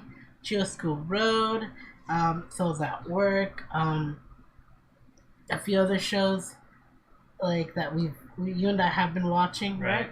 Even last year, last season, I remember. I'll show you how convenient it is. Oh, I know. I'll show you the secrets that I've learned over many years. I know, dude. I could literally go on to fucking Go Anime or fucking I'll show you my secrets. It's not for the stream, but it's for you. I'm just saying I can go to fucking anime streaming websites and get more than Crunchyroll. Oh yeah. But I think Master Anime is one of the biggest ones nowadays now. Yeah. But my point is, but anyways, back in the day, the reason I paid for the Crunchyroll subscription wasn't for the anime, it was for the convenience of it. And I was a mobile person. And now I still am mobile. I watch most of my anime mobile. But I've only been watching 3 shows, and I'm paying $10 for just 3 shows. I won't be watching Overlord soon, so that's 4 shows. So yeah, but the rest are endings, so don't worry about it. Yeah, come on. So let's bring it in. We've been ranting going for a good 45 minutes, I think, on crunchy shit. Let's get on a positive note on our recommendations, right? Let's get in there, yeah. So, just like the cat here, we love our anime ladies. We love our anime ladies. We love our cat. Let's talk about games and maybe games and anime that we want to recommend first, and then we'll get into the rest. Yeah, I'll go ahead and go first here. So, I recommend Space Brothers. I shilled it earlier, even though find it for free, but it's an amazing show. Came out back in I think 2012. It's got 99 episodes, so if you like the longer ones, you're a fucking Naruto fan or whatever, you like to binge through stuff, you can binge through the show, and it will hit you with every single emotion that you could possibly imagine, like inspiration, sadness, like happiness, like feels, like it hits you everywhere, and it's amazing. And then lastly, I think I do this every time. Reading? Go read my dick. No, I've got nothing. Video games here, so I'm going to recommend, like I do every 3 months, Path of Exile again. Again, this game is free. They just came out with their biggest, another expansion like they do every time, every 3 months. You can download it, play it for free, either off their website or on Steam. It's a completely free game. If you like isometric action RPGs like Diablo, it's the perfect game. It's amazing. Don't listen to anyone. It's a lot easier than it used to be, like 5 years ago. Yeah. It's baby. There's a lot of guides now and everything. There's guides. There's a built-in tutorial system. Like, it's easy as shit. Like, people that used to complain about it years ago, saying it's too hard. It's not really. Not anymore. It's not. There's complexity at the highest end, but to get into it, it's easy. Just play it, try it out. It's fun. And that's all I got for my games and anime. What you got, boy? Let's hear it. Oh fuck! I'm sorry, I had to swallow. Yeah, I was trying to buy you time.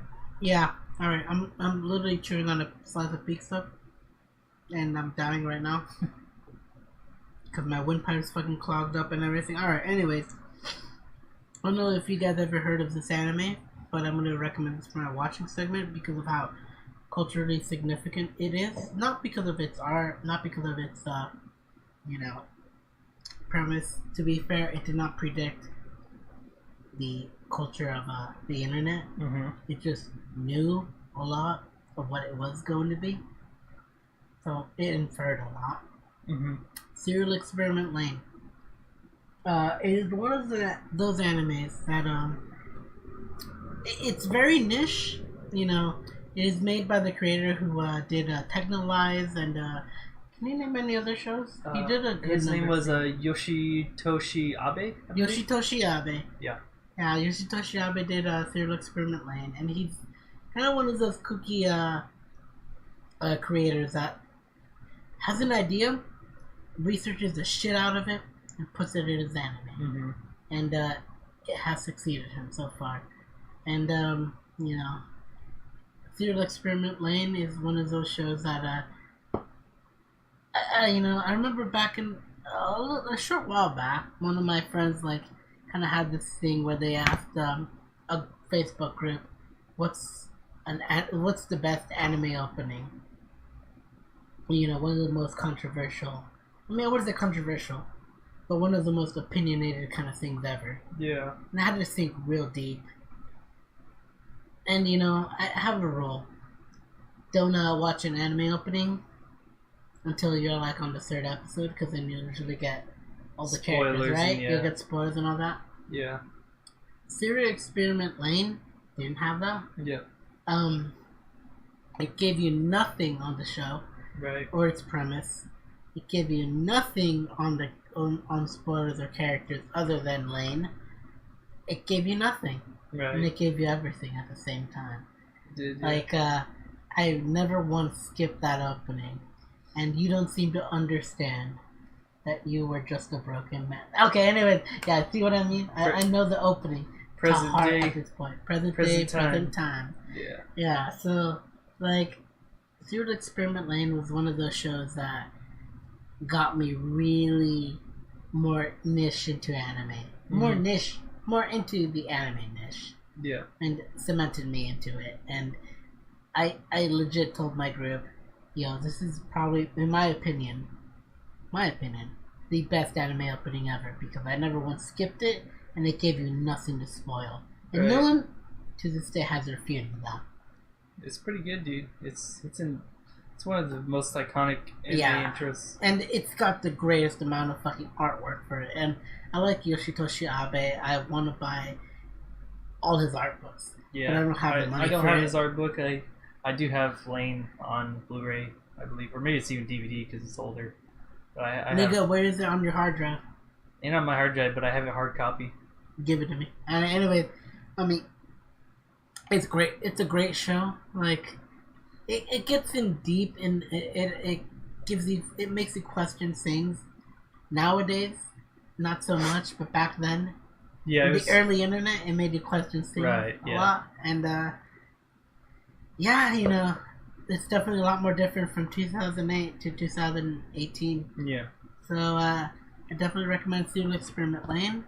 Its artwork is not that great, but if you can find the Blu-ray quality of it, it's honestly not that bad. It's very it honestly aged well. Yeah. Because it's got that gritty kind of hand-drawn art style that a lot of shows back then had. Yeah. And to be fair, it was all made on a Mac. The original fucking Mac. Mm-hmm. Like the Apple fucking computers. So all the stuff you hear that sound, it's all Mac. Yeah, it took me back nostalgic because my dad used to have one of those computers, and I remember the sounds. And then hearing Lane, I would hear those sounds and be taken back to my childhood. Like shit, this is some meta shit. I feel like I'm back in my. I never had those. To be fair, I got into the fucking Macintosh computers. Not the ones that were fucking bricky. They still were bricky, but they had colors like the see-through. You could literally see through the components. Yeah, that was basically my era of fucking Macintosh. The Emacs and the iMacs. I used to own one of those as a child too. Yeah. My dad got me one eventually. I didn't own one. I didn't own one. My school did. That was the first thing I ever downloaded porn on. I had LimeWire and was downloading porn on an iMac. To be fair, I'm the reason Cleveland School had a web filter for Playboy.com because I was the person who oh wait, I heard about Playboy. What if I type in Playboy on Google? Or whatever web browser was back then, basically. Probably but Yahoo it was Google, Yahoo. AOL search. And then, oh shit, I found Playboy. I click on it, and it didn't fucking block me. And then I got other kids into it. And then, 2 years later, they fucking implemented, the blocking on it. So I was instrumental in that. Just the other thing, what was the other one that was old school? Was it Outlook? Outlook. Because I remember Merriweather made the comic about Outlook as well as Internet Explorer. About how everyone had forgotten about Outlook because it's dead now. Yeah. To be fair, Merriweather just... some stuff hit me deep on that comic for Internet Explorer because I would love Internet Explorer Chan, but she's not that great. It's really not. Dude, I remember I used to use that shit. I used to use it too because it was the best browser back in the day. It was because when you were replacing Outlook, only one. When you were like, shit, Outlook sucks. I'm using Internet Explorer. This is the shit. Mm-hmm. But yeah, I remember those days.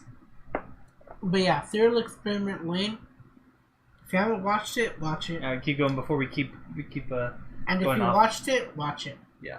And what else you got before we keep going off? Reading Monster. Naoki Urasawa's Monster.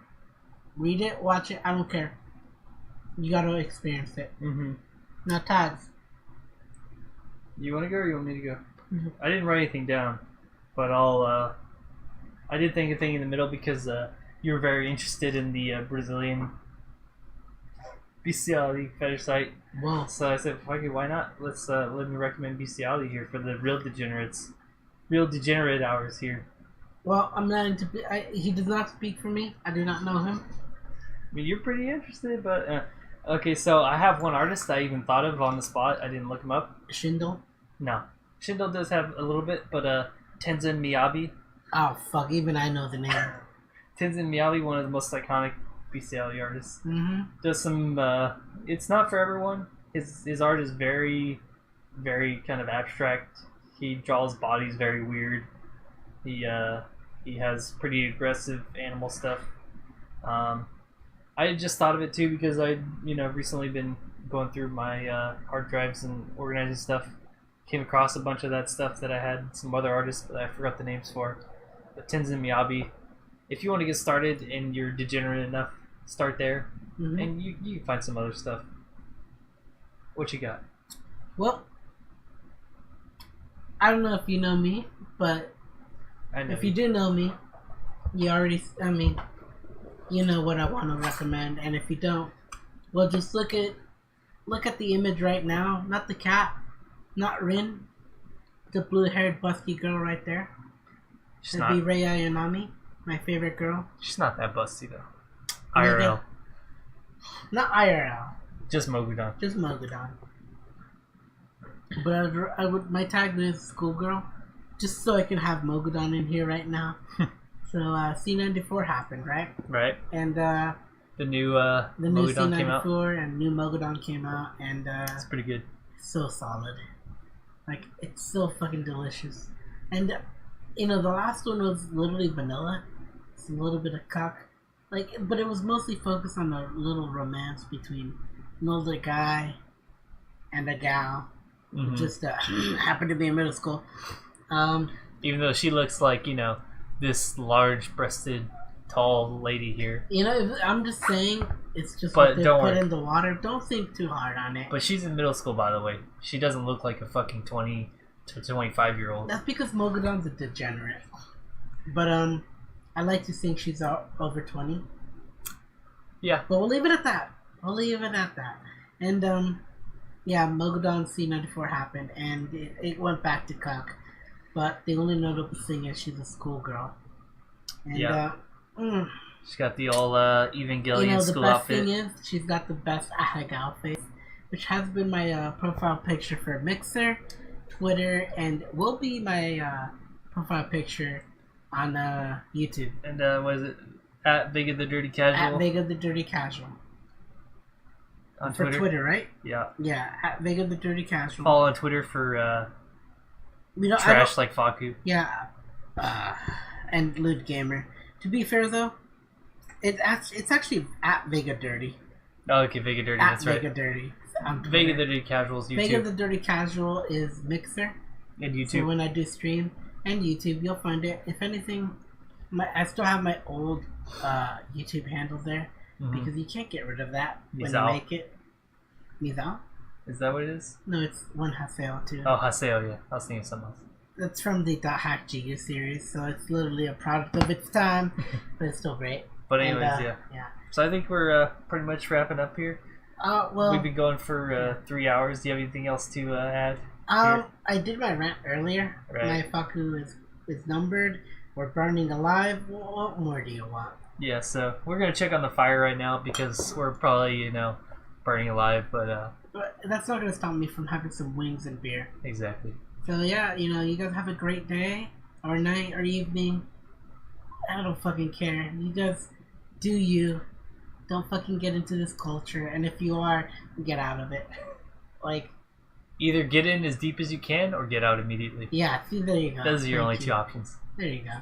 And there's no in between. So thank you very much for tuning into the Dirty Casual Corner. We will be having I think 2 weeks from now, if nothing happens. Yeah, the September 15th, we'll have something else. We may have our unicorn on. He said he may be joining us for that one. And now we do have to decide what our main topic is. I believe we might talk about Javs again. Maybe have a little update on Javs, and we'll see what we do. Maybe we'll have another slideshow like the thoughts last week. To be fair, though, he is the initiate in this group, so he was interested in what more or less me and Sean boy had a common interest in. But the unicorn is very new to the Japanese adult industry, so we'll see. Well, we're gonna bring him in. So, anyways, thank you very much for listening. Now let's bring it in. Bring it for the lesson. All right, sayonara, faggots. Take care.